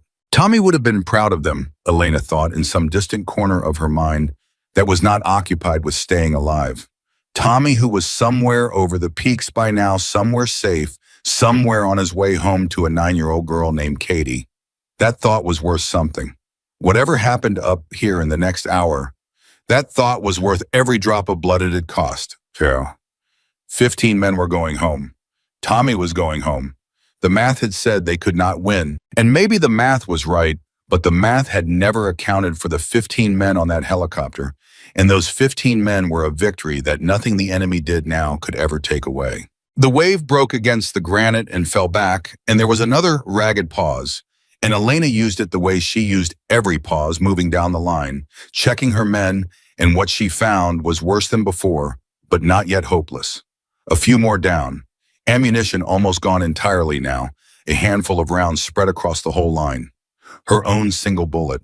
And yet they were still here, still on the ridge, still between the enemy and the wounded who had not fit on the bird. "How long since the helicopter left?" she asked Hale. He checked his hands unsteady. 40 minutes. And the weather gap. Command said 90 minutes total before it closed. Which means Hale's eyes came up to meet hers and something like hope flickered in them for the first time in an hour. Which means there might be time. If they can turn that bird around and refuel and get it back in the air before the gap closes. There might be time for one more run, Elena finished. One more bird, maybe the last one we ever get. She looked out at the enemy massing below for what she knew would be their final all-out push. "Tommy was," she said suddenly. "The radio. Where's the radio?" It was Reyes who had it now, who had taken it from Tommy before they loaded him on the helicopter, and he brought it to her, and Elena did something she had not done all day. She got on the radio herself, and she spoke directly to command, and her voice was calm and clear, and carried a weight of authority that made the men around her go still to listen. "Command, this is Voss on the Eastern Ridge. Be advised, I have wounded still on this position who did not make the first evac. I have a dozen effective personnel, minimal ammunition, and an enemy force preparing a final assault that we cannot stop. If there is any chance of getting that bird back in the air before the weather closes, that chance is now. We can hold the landing zone for one more run. One. After that, I can promise you nothing." She paused, and then she added the only thing that mattered, the thing that had been the whole reason for everything. "There are men up here who are counting on me to get them home. I mean to do it. But I need a helicopter to do it, and I need it now. Voss out." There was a long, crackling silence on the frequency, and then a voice came back, and it was strained, and it was human, and it was fighting against a storm and a clock and a dozen impossibilities of its own. "Voss, this is command. Understood. The gap is closing fast, but we are turning the bird around. Refuel is in progress. I cannot promise it makes it back in time. I cannot promise it makes it through the weather, but we are trying. Hold the landing zone. If that bird comes, you have one shot and one shot only. Command out." Elena set down the radio and she looked at her men and she managed something that was almost a smile. "There's a chance," she said. "One more bird, maybe. If the weather holds, if they can turn it around in time, if we can hold this ridge long enough for it to get here." She racked her rifle with its single round. "That's a lot of ifs, but it's more than we had a minute ago. and I've held a ridge on less than this before." She looked at each of them. "So here's the last thing I'm going to ask of you. One more time. We hold the landing zone. Whatever comes up that slope, we do not let it reach the wounded, and we do not let it reach the place that bird has to land. We hold it with rifles until the rifles are empty, and then we hold it with our hands. And if that helicopter comes over the ridge, we make sure there's a landing zone for it to come down on, and we get the rest of our people home." She drew a breath. "This is the last hour. One way or another, this is where it ends. Let's make it count." And the men of 2nd Platoon, down to their last rounds and their last strength, looked at the woman who had held them together through the longest day of their lives, and they nodded, and they took their positions, and they got ready to hold the ridge one final time. Reyes crawled up beside her as they waited for the enemy's push, and for a moment he was quiet, and then he said the thing that had been sitting in his chest for hours. "Sergeant, this morning, what I said, about how you'd never held a line about how it should have been bodies and machine guns and not you." He shook his head. "I've been doing this 6 years, and I have never in my life seen anything like what you did today. Not close, not in the same world." He swallowed. "Whatever happens in the next hour, I need you to know that. You held this ridge, not us. You. And you got 15 men home who should have died at dawn. I'm going to have a kid in the spring, and if I make it off this rock to meet that kid, it's because of you. So, thank you for all of it." Elena was quiet for a moment. When she answered, her voice was rough. "You held your corner, Corporal. Every time. You never once broke. Don't you tell me you didn't hold this line, because I watched you do it all day long." She looked at him. "And you're going to meet that kid. You hear me? You're going to hold that baby in the spring, and you're going to be a good father, because a man who can learn, and as fast as you learned today, can learn how to do anything. So don't you die on me now." "That's another order." Reyes laughed, wet and broken. "Yes, Sergeant." And then the enemy came. They came all at once in the final overwhelming push. Kessler had promised hundreds of men, surging up the slope through the smoke and the fire, and the thin line of exhausted defenders met them with the last of everything they had. Elena did not fire her single round, not yet, because the moment had not come, and she fought with her knife in her hands and her rifle swung like a club, and beside her Hale fought and Reyes fought, and every man who could still stand fought, and the granite ran red, and still the enemy came, and the line began to break. It could not hold. There were too many of them, and too few defenders, and too little ammunition, and for the first time all day, Elena felt the position genuinely coming apart around her, felt the enemy beginning to pour over the rocks in places she could not reach, felt the terrible momentum of numbers finally beginning to tell. A man went down beside her, then another. The line bent and bent further, and she knew with a cold clarity that in another minute, maybe two, it would break entirely. And the enemy would flood over the ridge, and the wounded behind them would die, and everything they had bled for through the long day would come to nothing. And it was in that moment, that exact moment, when all seemed lost, that a new sound cut through the roar of the battle, faint at first, then louder, then unmistakable. Rotors thundering up out of the closing gap in the weather, a helicopter plunging back through a window that was slamming shut, racing the storm to reach the men on the burning ridge. "The bird," Reyes screamed. "Sergeant, the bird's back. It made it. It's coming in." And Elena, in the middle of the breaking line with the enemy pouring over the rocks and everything hanging by a thread, understood that the moment she had been saving her last round for had finally at last arrived. The enemy was over the rocks, and the helicopter was in the sky, and Elena had one round left, and she spent it on the thing that mattered most. There was an enemy officer at the center of the breach, a man rallying the others, waving them forward into the gap in the line, and Elena knew with the certainty of long experience that if that man kept his men moving for even 30 more seconds, the line would break for good, and the helicopter would come down into a landing zone already overrun. So she raised her rifle, and she found him in her scope, through the smoke and the chaos, and she breathed out slow and even one last time, and she fired her final round. The officer fell, and for one crucial moment, the enemy at the breach faltered, leaderless, uncertain, and that moment was all Elena needed. "They're wavering," she roared, throwing her empty rifle aside and drawing her knife. "Push them back, right now, hit them, while they're confused. Don't let them reset, everybody forward." And the last dozen men of 2nd Platoon, who by every law of war should have already been dead, found something impossible in themselves, and they threw themselves at the breach with a fury that stunned the enemy, and they drove them back off the rocks in a savage, close, screaming counterattack. Hale was there, his rifle empty, fighting with his hands. Reyes was there bleeding from a dozen wounds, refusing to fall. And Elena was in the worst of it everywhere at once. And where she went, the enemy broke because after a full day of it, they had learned to fear her the way men fear a thing they cannot kill. The line held, barely at the last possible instant held, and the helicopter came down. It came down hard and fast into the landing zone, the pilot fighting the closing weather, and the enemy fire both, and the second its wheels touched the rock. Hale's team was moving, dragging the remaining wounded toward the open door. "Load them!" Elena screamed over the rotor wash, holding the line at the breach with a handful of men who could still fight. "Get them on. Get every last one of them on. We hold the perimeter. You just load." The enemy, seeing the helicopter, understood what was happening, and they threw everything they had at the landing zone in a final desperate attempt to reach it before the wounded could escape. Tracers streaked up at the helicopter. Infantry surged toward the perimeter. And Elena and her dozen exhausted men, most of them out of ammunition entirely, now held that perimeter with rifle butts and knives in their own bodies.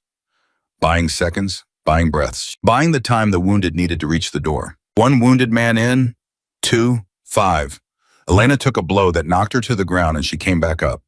Reyes went down and dragged himself upright and kept fighting. 8 wounded in, 10. The enemy pressed harder and the perimeter shrank and the fighting came closer and closer to the helicopter itself. "How many left to load?" Elena shouted. 6, Hale called back. 6 more, and that's everyone. That's all the wounded, 6 more. Then hold everybody. Hold 6 more. We can do 6 more. They held. God alone knew how, but they held, and the wounded went into the helicopter, one after another, and the door gunner poured fire down the slope to help them. And inch by bloody inch, they got them all aboard. "That's everyone," Hale screamed. "All the wounded are on. That's everyone, Sergeant. The wounded are all aboard." And then came the moment that Elena had known in her heart was coming all along. Because the helicopter could not take everyone. It had the wounded aboard now packed in tight, and there was room for a few more, a few of the effective personnel who had held the ridge all day, but not for all of them, and the enemy was pressing in from every side. And someone had to hold the landing zone while the last men loaded. Someone had to stay on the perimeter until the very last instant, or the enemy would overrun the bird before it could lift off, and everyone aboard would die. Someone had to be the last one standing on the ridge, and every man there knew without a word being spoken who that someone would be. "Go," Elena shouted to her men holding the perimeter, her knife red in her hand. "All of you get on the burr right now. Hale, Reyes, everybody get aboard. I'll hold the perimeter until you're loaded." "No." Hale was at her side in an instant, his face a mask of anguish. "No, Sergeant, not this. We are not leaving you up here. Not after everything. We are not doing this." "Lieutenant, that is a direct order." Elena's voice cut through the roar of the rotors like a blade. "Somebody has to hold this perimeter until that bird is loaded and clear, or the enemy overruns it and everybody dies. Everybody, all the wounded, all of you. That's the math. Hale, somebody stays, or everybody dies, and I am the one who stays." "Then I stay with you," Reyes shouted, planting himself beside her. "You're not doing this alone. Sergeant, not this time. I'm not getting on that bird and leaving you." "You have a child coming in the spring," Elena roared at him, and there were tears in her eyes now, the first anyone had seen all day. "You have a baby you've never held. You get on that helicopter, Corporal, and you go home, and you be a father because that is an order, and because it is the whole reason we did any of this. We did this so people could go home, so go home." She shoved him toward the door. "All of you? That's what today was for, getting our people home. Now let me finish the job." And in that moment, as the enemy pressed in, and the rotors screamed, and the last seconds bled away, something happened that Elena had not expected. Something that broke her heart even as it filled it. Nobody moved toward the helicopter. Hale did not move. Reyes did not move. The last handful of men who had held the ridge with her all through that terrible day stood their ground beside her at the perimeter facing the enemy, refusing the escape she was trying to give them. "Get on the bird," Elena said, her voice breaking. "Please, please get on the bird. I'm ordering you. I'm begging you. Get on the bird and go home. With respect, Sergeant Hale said quietly, and he raised his empty rifle like a club, and he set his feet and he faced the enemy beside her. You taught us something today.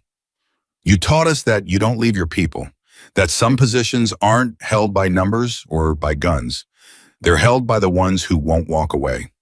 He looked at her, and there was no fear in his face anymore, only a terrible and absolute resolve. You wouldn't leave us, so we're not leaving you. We hold this perimeter to gather all of us until that bird is full and clear, and then we see what's left. And Rhea stepped up on her other side, and the rest of them formed a line, a thin, bleeding, exhausted line of a dozen men who had decided that they would rather stand with her than run without her. And Elena looked at them, and for the first time in the entire battle, she could not find any words at all. But there was no time for words, because in that moment, the pilot's voice crackled over the radio, screaming that the weather was closing, that he had to lift off now, or he would never make it through the gap, that it was now or never, this second right now. And Elena made a decision, the last decision of that long, terrible day. And it was the same decision she had made at Meridian Pass, the same decision she had made at dawn, the same decision she had made 1,000 times in a life defined by a single unbreakable rule. She would get her people home, all of them, even if it cost her everything. New plans, she said, and her voice was suddenly calm, suddenly clear, suddenly filled with the cold certainty of a person who has seen the only path through. The bird lifts off now with the wounded. It goes right now, this second, before the weather closes. And the rest of us, she looked at her line of men, we don't hold the landing zone. We can't. There's no time, and there's no bird for us anyway. So we do the other thing. We break contact and we move, and we lead the enemy away from the landing zone, up the ridge, into the rocks, where I know every inch of ground, and they know none of it. We buy that bird its liftoff by giving the enemy something else to chase. Us. And then what? Hale asked. And then we survive, Elena said fiercely. In the rocks, in the dark, in the ground I've been fighting on all day and know better than any of them. We stay alive until the weather opens again and command sends another bird. We don't die on this ridge, Lieutenant. We get our wounded out on this helicopter, and then we get ourselves out on the next one. That's the plan. That's the whole plan. Everybody goes home. Every single one of us. Now signal that bird to lift off and follow me. She grabbed the radio. Command bird is loaded with all wounded, lift off now. Right now we are breaking contact to draw the enemy off. Get that helicopter out of here now. And the helicopter, packed with the last of the wounded, lifted off the ridge in a storm of dust, and fire rose up into the closing gap in the weather and roared away over the peaks toward home, carrying every wounded man off the mountain, leaving behind only Elena and her dozen unbroken soldiers, who now turned as one and ran up into the rocks, drawing the entire enemy army after them, away from the empty landing zone, into the dark and the stone where one woman knew every step and her hunters knew none. What followed was the longest hour of the night. Elena led them up into the high rocks, into the maze of granite spines, in hidden crevices, in narrow passages that she had spent the whole day learning. And the enemy came after them, hundreds of men, chasing a dozen, and it should have been a slaughter. And it was not because Elena turned the mountain itself into a weapon. She led the enemy into dead ends and killing grounds. She used the dark and the smoke and her absolute knowledge of the ground to make a dozen men seem like 100, exactly as she had done at dawn. She had no ammunition, and neither did most of her men, but she had the terrain, and she had cunning, and she had the fact that the enemy was exhausted and frightened and had been fighting this same impossible woman for an entire day and had come to believe she could not be killed. Keep moving, she whispered to her men as they slipped through the rocks, always one step ahead of the pursuit. Never stop, never bunch up, always toward the high ground, always toward the places they can't follow easily. We don't have to beat them. We just have to stay alive until the weather opens and the birds come back. Every minute we survive is a victory, every minute. And they survived. Minute by minute, hour by hour, they survived, slipping through the enemy's grasp again and again, led by a woman who seemed to know the mountain the way she knew her own hands. The enemy grew frustrated, then afraid, then almost superstitious as the sniper who had cost them so much continued to vanish into the rocks with her handful of men always escaping, always just out of reach. Down in the valley, General Dragan Kessler received report after report of his men failing to corner the fugitives in the high rocks, and something in him that had been fraying all day finally completely broke. An entire army, he said, his voice barely above a whisper. An entire army, and I cannot catch one woman and a dozen half-dead men in the dark. He stared up at the black mountain. What is she? What kind of soldier does this a full day? Hundreds of my men, my best hunters. And she is still up there, still alive, still slipping through my fingers.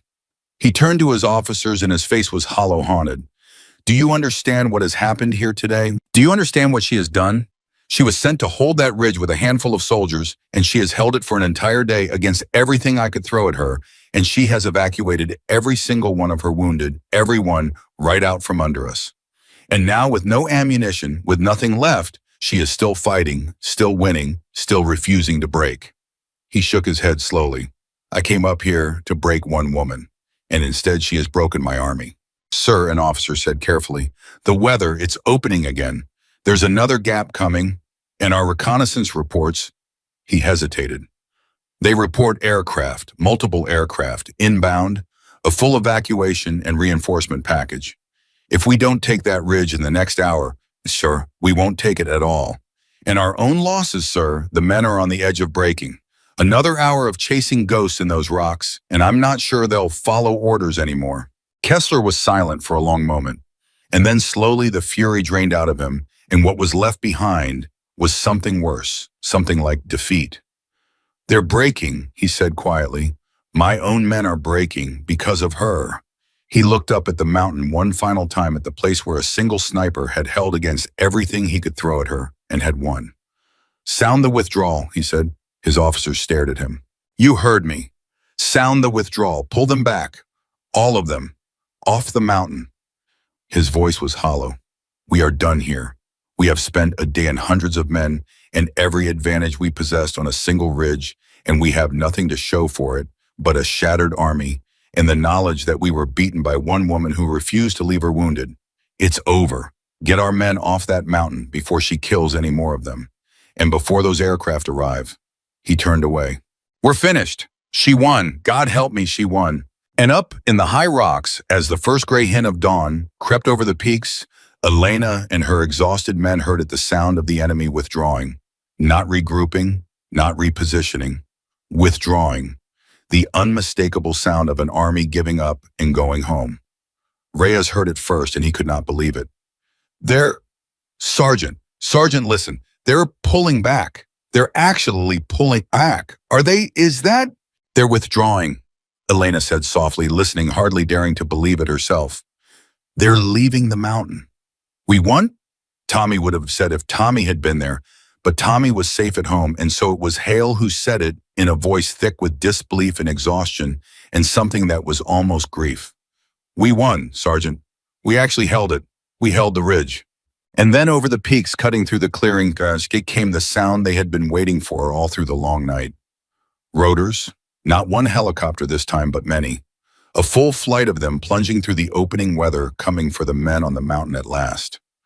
The evacuation, the real one, the one that would carry them all home. Elena stood in the rocks in the gray light of dawn, and she watched the helicopters come, and she felt the exhaustion finally fully wash over her, the accumulated weight of an entire day of holding a line that could not be held. She was bleeding from a dozen wounds. Her ribs were broken. Her rifle was empty, and had been for an hour. And every one of her men was still alive, every single one. Get to the landing zone, she said quietly. All of you, those birds are ours. It's time to go home.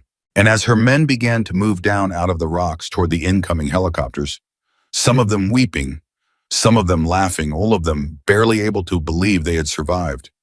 Reyes stopped beside Elena and looked at her, and for a moment he could not speak. You did it, he finally said. You got us all home. Every one of us. Just like you said you would. Elena looked out at the mountain that had nearly killed them all, and then up at the helicopters coming to carry them away from it. And when she answered, her voice was quiet and worn, and full of something that was not quite triumph and not quite grief, but somewhere in between. We got our people home, Corporal, she said. That's all it was ever about. Not the ridge, not the enemy, not any of it. She began to walk down toward the waiting helicopters, toward home, toward the end of the longest day of her life. Just the people, getting our people home. And behind her on the empty ridge where a single woman had held against an army and refused through everything to leave the sun, finally rose. But the day was not finished with them yet. Because as the helicopters descended toward the landing zone and Elena's men began the long walk down out of the rocks, a sound came from behind them that froze every one of them in place. It was gunfire. Sporadic close from somewhere back in the high stone they had just left. And it meant that not every enemy soldier had heard Kessler's order to withdraw, or that not every one of them had obeyed it. "Contact behind us," Elena said instantly, and the exhaustion fell away from her like a coat dropped in the snow, and she was a soldier again, whole and sharp and cold. Somebody stayed. Somebody didn't get the word to pull back or didn't care. Down everybody down off the skyline. Her men dropped into cover, and Elena scanned the rocks behind them, and there, moving through the gray light of dawn, she saw them. A handful of enemy soldiers, perhaps 6 or 7, working their way toward the landing zone, with the grim, deliberate movements of men who had decided that if they could not have the ridge, they would at least take the helicopters. They had rocket launchers, and they were close enough that if they reached a firing position before the birds lifted off, they could bring one down packed full of the wounded who had already survived so much. "They're going for the helicopters," Hale breathed. "Sergeant, they've got launchers. If they get a shot at those birds—" "I know." Elena's mind was already moving, already calculating, and the calculation was terrible because she was out of ammunition. They were all out of ammunition, and there was no way to stop 7 armed men with empty rifles except one. "We can't shoot them. We've got nothing left to shoot with. So we do the only thing we can do. We get between them and the birds. We make ourselves the target. We make them come through us to reach the helicopters." "That's suicide," Reyes said. "Sergeant, with no ammunition against 7 men with launchers." "It's not about killing them," Elena said. "It's about time. Those birds need 90 seconds to load and lift off. 90 seconds.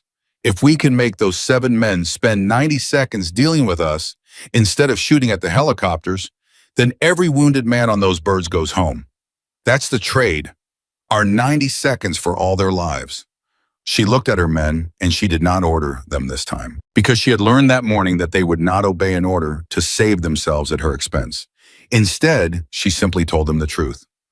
"I'm going down there to buy that time.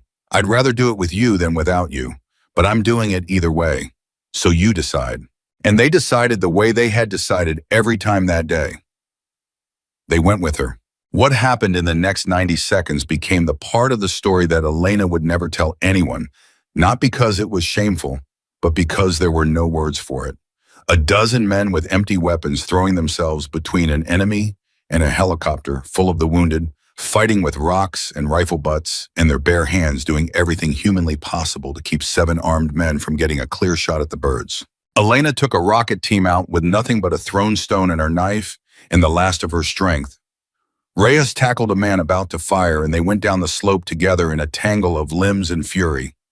Hale, bleeding half-blind, put his body between a launcher and the landing zone and dared the man behind it to fire through him. And behind them on the landing zone, the helicopters loaded and lifted and rose up into the safety of the dawn sky, one after another, carrying the wounded home. They bought the 90 seconds. All of them survived to buy it, though none of them could later explain how. And when the last helicopter had lifted off and turned for home, the surviving enemy soldiers, seeing that their prize had escaped, seeing this impossible dozen still standing between them and a fight they could no longer win, finally broke and fled back into the rocks and were gone. It was over, truly over this time. Elena sat down on the cold stone because her legs would no longer hold her, and she looked up at the sky where the last helicopter was disappearing over the peaks, and for a long moment she simply breathed and did not think and let herself feel the enormity of what they had done. "Sergeant." It was Tommy's voice. No, it could not be Tommy's. Tommy was gone home hours ago, and Elena turned confused and found that it was the radio that someone had left the evac frequency open, and that a voice was coming through it, young and cracking, and half laughing and half crying. It was Tommy. Tommy, safe at the base, who had refused to be treated until he knew, who had commandeered a radio and waited by it through the whole long night to hear whether the woman who had put him on that first helicopter was still alive. "Sergeant, is that you, Command? Said you were breaking contact. They said you were leading them into the rocks, and I've been sitting here all night not knowing. Please, Sergeant, are you there? Are you okay? Elena picked up the radio, and for a moment she could not speak, and then she said, I'm here, Tommy, I'm here. We all are. Every one of us. There was a sound on the other end that might have been a sob. All of you. Everybody made it Hale and Reyes. And everybody. Everybody, Elena said. We're all coming home, Tommy. She paused. Did you see Katie yet?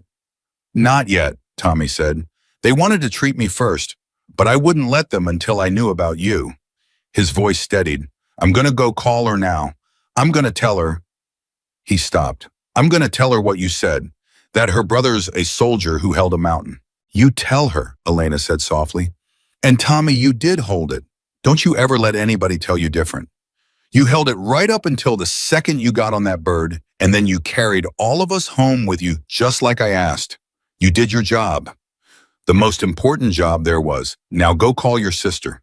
The radio went quiet, and Elena set it down and she looked at the men around her, her impossible, unbreakable dozen, and she found that she could not stop the tears that came then, and she did not try to. Hale sat down heavily beside her. For a long time he said nothing, and then quietly he said the thing he had been carrying since dawn. I want to tell you something, Sergeant. That first hour when I asked you why they sent you, when I doubted you, when I stood there in the wind and demanded to know why command would hand the most important position we had to a woman with a file half the brass wouldn't talk about. He shook his head slowly. I have never been more wrong about anything in my entire life, not once, not ever. He looked at her. You held this ridge. You held it against an army. You got 63 wounded men off this mountain, every single one, and then you got all 12 of us out too. You did the thing that everyone, including me, said couldn't be done. And you did it because of the exact thing I threw in your face at dawn. Because you don't leave your people. That thing in your file that they called disobedience at Meridian Pass. That thing I judged you for. His voice broke. It's the only reason any of us are alive. Elena was quiet for a long moment. At Meridian Pass, she said finally, when they gave the order to leave the wounded, I remember thinking that I couldn't be a person who did that. Not couldn't as in wasn't allowed. Couldn't as in there wouldn't be anything left of me afterward. There wouldn't be a person there anymore. Just something wearing my uniform. She looked out over the mountain. They wrote me up for it. They marked my file. For years, people looked at me the way you looked at me this morning. And I let them because the alternative was to pretend I regretted it, and I don't. I never have. 29 men went home from Meridian Pass. 63 went home from here, plus 12 of you. She turned to Hale. That's what my disobedience is worth, Lieutenant. That's the whole cost of it. 104 people who got to go home to their families instead of dying alone on a mountain. If that's what they want to write me up for, they can write me up every day of my life. Hale had no answer to that. There was no answer to that. Reyes came and sat with them, cradling his wounded arm, and for a while the three of them simply sat in the dawn light alive together and let the fact of their survival settle slowly into their bones. You know what's funny, Reyes said at last. This morning I told you you couldn't hold a line with a sniper. Said you needed bodies, machine guns, a wall of men who wouldn't break. He laughed a raw, exhausted, wondering sound. And you held it with less than any of that. You held it with a dozen men and 120 rounds in one decision you never once changed. He shook his head. I've been trying to figure out all night how you did it. And I think I finally got it. It wasn't the rifle. It wasn't the shooting. Even though the shooting was, God, the shooting was something I'll tell my kid about someday. It was the decision. You decided you weren't going to leave, and you never undecided it, not for 1 second, no matter what they threw at you. And the rest of us, we caught it from you. Like a fire. You decided, and then we all decided, and that's what held the ridge. He looked at her. It wasn't the guns, it was you deciding and never stopping. Elena thought about that. You want to know the truth, Corporal? She said. I was afraid the whole time. Every single hour. I was afraid at dawn, and I was afraid when the drones came, and I was afraid when we were down to 3 rounds, and I was afraid running through those rocks in the dark. I never stopped being afraid, not once, all day. She looked at him.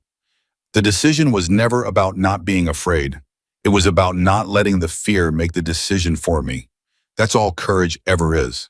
It's not the absence of fear. It's being afraid all the way down to your bones and staying anyway. Deciding anyway, every second, one at a time. She managed a tired smile. You did it too, Reyes. All of you did. You were afraid and you stayed. That's the whole thing. That's everything. The helicopters came back for them, then the last flight dropping down out of the clearing sky to carry the final defenders of the Eastern Ridge home. And as they walked toward the birds, the dozen of them, bloody and broken, and impossibly miraculously alive, Elena stopped for a moment and looked back at the ridge one last time. There was so much there, so much that had happened on that cold stone in the span of a single day and night. Ruben Delgado had died there holding the center, buying the seconds that saved them all. Men had bled there and wept there and found things in themselves there that they had never known they carried. An army had climbed that slope certain of victory and had crawled back down it broken. And a single woman had stood on that ridge and decided over and over, second after second, hour after hour, that she would not leave the people who were counting on her. The ridge had held, not because it was strong, not because of the guns or the terrain or the tactics. It had held because one person had refused to let it fall, and because that refusal had spread from her to the men beside her, until a dozen exhausted soldiers had become something an entire army could not break. Sergeant, Hale said gently, the bird's waiting, it's time to go home. Elena looked at the ridge one moment longer. And then she turned away from it, toward the helicopter, toward home, and she walked to the bird and climbed aboard with the last of her men, and the helicopter lifted off the mountain and carried them up into the light of the new day. Below them, the eastern ridge fell away empty, now silent, marked forever by what had happened there. And as the helicopter turned toward home, Elena leaned her head back against the bulkhead and closed her eyes, and for the first time in more hours than she could count, she let herself rest. They were going home, all of them, every man she had been given to hold that ridge, plus 63 wounded who could not have held it themselves. 104 people going home to their families because one woman had decided at dawn that she would not leave them, and had never through the longest day of her life undecided it. It was enough. It had always been enough. It was the only thing that had ever mattered. The helicopter flew on toward home and the sun rose higher over the mountains. And behind them, the ridge that conviction had held stood silent and unbroken in the morning light. The base was quiet when the helicopters brought them in, and that quiet told Elena everything she needed to know about what people thought had happened on the ridge. They had expected the birds to come back empty. She understood that now, walking down off the helicopter into the gray morning, watching the faces of the men and women who had gathered on the tarmac to receive them. She could read it in their expressions, in the way they stared, in the way they counted heads and then counted them again, unable to believe the number they were getting. They had sent a platoon to hold an impossible position for 12 to 48 hours, and they had, in their hearts, already written those men off as lost. And now the platoon was walking back off the mountain, and behind it 104 people who should have died were alive. How many? Someone was asking over and over, moving down the line of wounded as they were carried off the birds. How many did they get out? How many made it? And the answer came back, passed from mouth to mouth in disbelieving whispers until it seemed to fill the whole base. All of them. They got all of them out. Elena did not stop to talk to anyone. She was looking for one person, and she found him near the medical tent, sitting on a cot with a bandage on his arm and a field telephone still clutched in his hand. And the moment Tommy Rourke saw her, his face crumpled, and he was up off the cot and across the tarmac before anyone could stop him. And he threw his arms around her so hard that her broken ribs screamed, and she let them, and she held him. "You made it," Tommy said into her shoulder, his voice breaking. "You said you would, and I didn't believe you, not really. I sat here all night thinking I'd never see you again, thinking I left you up there to die, and you made it. You actually made it." "I told you," Elena said quietly, holding him. "I told you we'd all come home. Did you call Katie?" Tommy pulled back, wiping his face, and something shifted in his expression.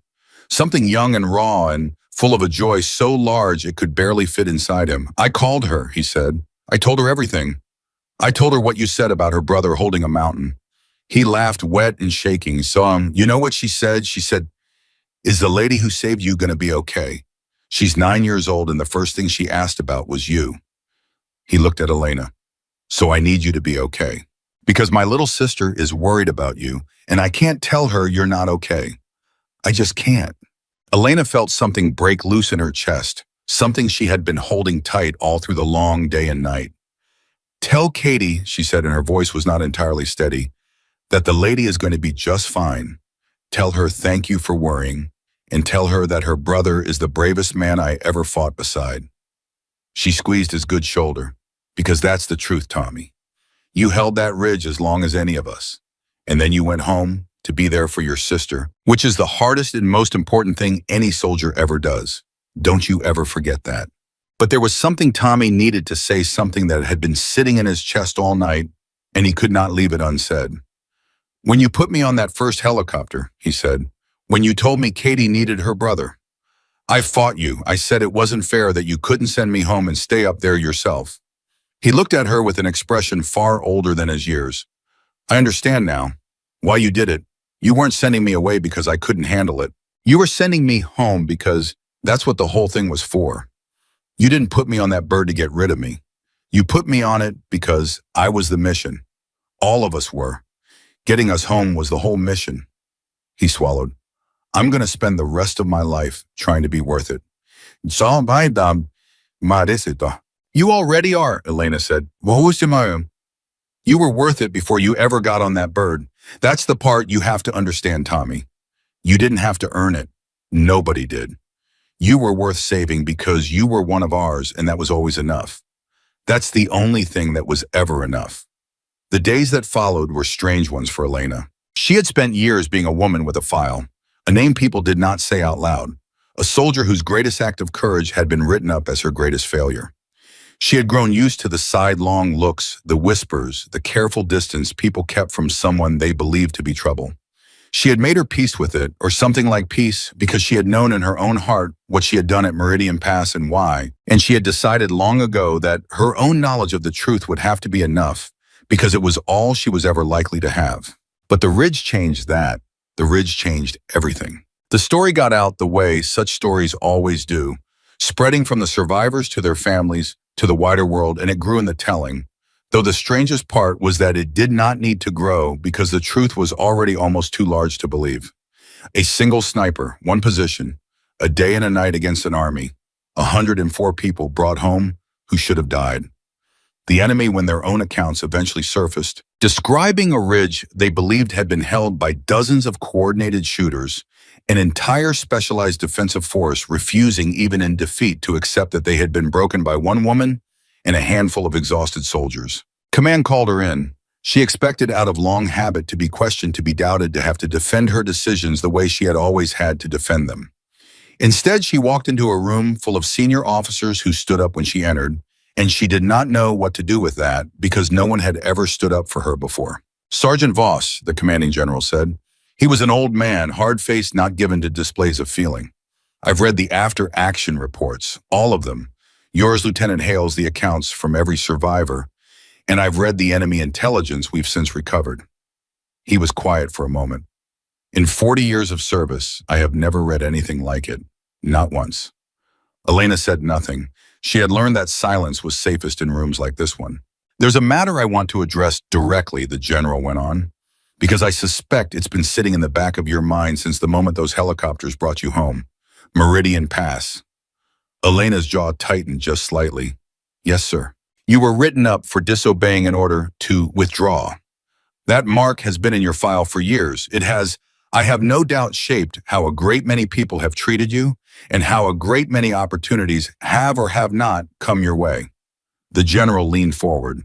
"I want you to hear me clearly, Sergeant. That was a mistake. Not your decision at Meridian Pass, the write-up, the mark. The way this institution treated a soldier who ran back into hell to save 29 men because she couldn't stomach leaving them behind." He shook his head slowly. "We looked at what you did and we called it disobedience because it was easier than admitting that our own order was the thing that should have been questioned. And then you did it again on the Eastern Ridge, on a scale that defies belief, and you saved 104 lives doing it. And I'll be damned if I'm going to sit here and pretend that the same quality we punished you for at Meridian Pass isn't the exact thing that just made you the finest soldier I've encountered in 4 decades. Elena found that she could not speak for a moment. When she did, her voice was rough. "Sir, with respect, I never did it for recognition. Not at Meridian Pass and not on the ridge. I did it because I couldn't do anything else. Because leaving them wasn't a thing I was capable of. It's not courage, sir, not really. It's the only way I know how to be a person. I know, the general said quietly. That's exactly why it matters. Anybody can be brave when they've decided to be brave for a reason. What you have isn't a decision you make. It's who you are all the way down. And that Sergeant Voss is a rarer and more valuable thing than this institution has ever given you credit for. He stood and the other officers stood with him. The mark on your file for Meridian Pass is being removed, effective immediately. And it's being replaced with a commendation that should have been there from the start. That's not me doing you a favor. That's me correcting an injustice that should never have happened. He paused. It doesn't give you back the years, I know that. Nothing can. But it's what I can do, and I'm doing it because it's right. Elena stood very still, and she thought about all the years, all the whispers, all the sidelong looks, all the times she had made her private peace with a truth that no one else would acknowledge. And now at last someone was acknowledging it, and she found that it did not feel the way she had once imagined it might. It did not feel like triumph or vindication. It felt quieter than that and deeper. It felt like being seen. Thank you, sir, she said simply. But the recognition, when it came in full, was not the thing that mattered most to Elena, and everyone who knew her understood that. There was a ceremony eventually.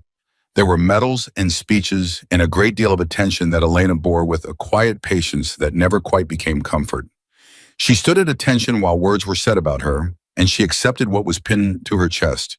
And she shook the hands that were offered, and through all of it, she looked to those who did not know her like a soldier receiving her due. But those who did know her saw something else. They saw that her eyes kept moving through the whole ceremony to a particular section of the crowd, to the survivors, to the men who had held the ridge with her, and the men she had carried off it, to Hale standing straight and proud, healed now changed forever by what he had learned on that mountain, to Reyes who had brought someone with him. Because Reyes had made it home to the spring exactly as Elena had ordered him to. And his wife had given birth, and Reyes had come to the ceremony with a tiny bundle in his arms. And when the formal part was over and Elena finally stepped down from the platform, he came to her and he held out the baby, and he could barely speak. Sergeant, he said, I want you to meet somebody. He looked down at the infant in his arms. This is Elena, Elena Reyes. He looked up, his eyes shining. We named her after you. Because she wouldn't be here if you weren't. Because I wouldn't be here to hold her if you hadn't told me to go home and be a father. His voice broke completely. You gave me this. You gave me my whole life, and I didn't have anything I could give you back that was big enough.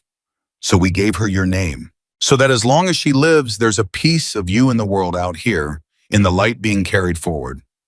It's not enough, nothing's enough, but it's what we had. Elena looked down at the tiny sleeping face of the child who bore her name, and something happened to her then that had not happened in all the long years of her career, not through Meridian Pass, not through the Ridge, not through any of it. She wept, openly without trying to hide it, standing in the middle of the crowd with a baby in her arms and tears running down her face. Can I? She started and couldn't finish, and Reyes just nodded and placed the infant gently into her arms. She held the child, this tiny warm breathing thing that existed because she had stood on a mountain and refused to leave. This small life that would grow up and go to school and fall in love and become a person, a whole entire person with a name that would carry Elena forward long after Elena herself was gone. And she understood holding that baby something she had always known, but had never quite been able to feel until this moment. This was what it had all been for, not the ridge, not the medals, not the recognition welcome as it finally was. It had been for this, for the people who got to go home, for the lives that got to continue, for a child who would never know how close she came to never existing at all, who would grow up safe and loved and whole because on a cold mountain far away someone had decided not to leave. Hello, Elena, she whispered to the baby. It's very nice to meet you. And the child slept on safe in her arms, knowing nothing of mountains or armies, or the terrible price that had been paid for the simple fact of her existence, which was exactly as it should be, which was the entire point. There was one more thing Elena needed to do, and she did it alone. Some weeks after the ceremony, when the attention had faded and life had begun slowly to return to something like normal, Elena went back to the ridge. She did not tell anyone she was going. She arranged the transport quietly, and she made the climb alone up the same slope she had defended, over the same rocks she had bled on, to the same position where she had held against an army and refused to fall. It was quiet now. The wind still came down off the peaks the way it always had, but there was no fear in it anymore. No enemy climbing through the fog, no men dying on the cold stone. There was only the mountain, silent and enduring, holding within it the memory of everything that had happened there. Elena stood for a long time at the place where the line had been. She thought about the men who had held it with her. She thought about Tommy home, now going to school on the benefits he had earned, calling her every few weeks just to talk, becoming slowly the man he was always meant to be. She thought about Reyes and his wife and the baby who carried her name. She thought about Hale, who had gone on to lead soldiers of his own and who told every one of them the same thing on their first day. The thing he had learned on this ridge, that you do not leave your people, not ever, no matter what it costs. And she thought about Ruben Delgado, who had held the center of the line with his own body, who had died so that all of them could live, who had never gotten to open his hardware store or grow old or hold a child of his own. She had carried something for him all these weeks, waiting for this moment, and now she took it out. It was a single rifle round. The last one, the very last round she had carried through the entire battle, the one she had saved for the moment that mattered most, and had spent at the end on the enemy officer at the breach. Except that this was not that round, because that round was gone. This was a different round, one she had carried since one she had chosen to keep to mark what the last round had meant. And with it, a photograph, a small worn photograph of the men of 2nd Platoon taken before the battle, when they had all still been alive, when Ruben Delgado had still been planning his store and his future and all the years he would never get to have. Elena knelt at the place where the line had held, and she set the rifle round down on the cold stone upright, standing on its base like a small monument. And beside it she placed the photograph. And she stayed there, kneeling for a long time in the wind and the silence with the men who had not come home. "I'm sorry I couldn't reach you in time," she said quietly to Delgado, to the ones she had lost, to all the ones across all the years that she had never been able to save. "I carry you. I'll always carry you. That's the promise. As long as I'm alive, you're not forgotten. Not one of you." She was quiet for a moment. "But I need you to know that it worked. What you did, Ruben, what you did holding that center, it worked. Every man behind you went home. Every single one. You bought that with your life, and it wasn't wasted, not 1 second of it. You saved them all. And there's a little girl out there named Elena who's alive because her father made it home, and her father made it home because of the ridge, and the ridge held because you stood in the gap. That's the chain of it. That's how it all connects. You're part of every life that got saved that day. You'll always be part of it." The wind moved across the ridge, and the rifle round stood upright on the cold stone, and the photograph of the fallen fluttered gently beside it, and Elena knelt there with them until the light began to change. And then she stood and she looked out over the mountain one last time, and she understood fully and finally what the ridge had really been about. The official reports would always describe it in the language of war. They would count the assault waves, stop the enemy casualties inflicted. The rounds fired, the wounded evacuated. 3 full waves halted. 63 wounded brought home. An enemy convinced they had faced dozens of coordinated snipers, when in truth they had faced almost entirely one. The reports would record all of it precisely in the cold, clean numbers that armies use to make sense of the things that happen in the dark. But none of it, Elena knew, explained what had actually happened on the Eastern Ridge. The numbers could measure the outcome, but they could not measure the thing that had produced it. They could not measure the decision she had made before the first shot was ever fired, the decision she had made 1,000 times over through the longest day and night of her life, the decision that had never once through everything changed. She would not abandon the wounded, even when retreat was permitted, even when survival demanded, but even when she was down to 3 rounds, then 2, then 1, then none. Even when she was alone in the rocks in the dark with an army hunting her, even when everything the enemy threw at her said that the ridge could not be held. She had decided at the very beginning that she would not leave the people who were counting on her, and she had simply refused second after second, hour after hour, to ever undecide it. That was the whole secret. That was everything. The ridge had not held because it was strong. It had not held because of the rifle or the terrain or the tactics, remarkable as all of those had been. It had held because one person had refused to let it fall, and because that refusal had proven to be more powerful than an entire army's determination to break it. The enemy had come to that mountain, certain that numbers would win, that overwhelming force would win, that men and machines and fire and steel would win. And they had learned too late the one truth that all their strength could not overcome. Some positions are not held by armies. They are held by conviction. They are held by a single human being who decides that there is a line. They will not cross a thing. They will not do a betrayal. They will not commit no matter what it costs them. And when a person makes that decision all the way down to the bottom of who they are and refuses to unmake it, there is no force on earth large enough to move them. The enemy had sent thousands of men to break one woman, and they had failed because you cannot break conviction with force. You can only break it by convincing the person to abandon it. And Elena Voss had never once in her entire life been the kind of person who could be convinced to leave her people behind. They never captured her. They never broke her.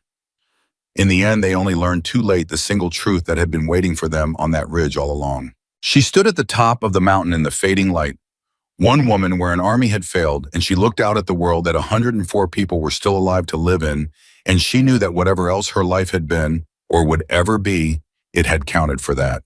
It had counted for them. And then Sergeant Elena Voss turned and she walked down off the ridge for the last time, leaving behind a single rifle round, standing upright on the cold stone beside a photograph of the fallen, carried through the entire battle, set down at last in the place where conviction had held against everything the world could bring against it. She did not hold that ridge because she was strong. She held it because she refused to leave. And that refusal in the end was the strongest thing on the mountain.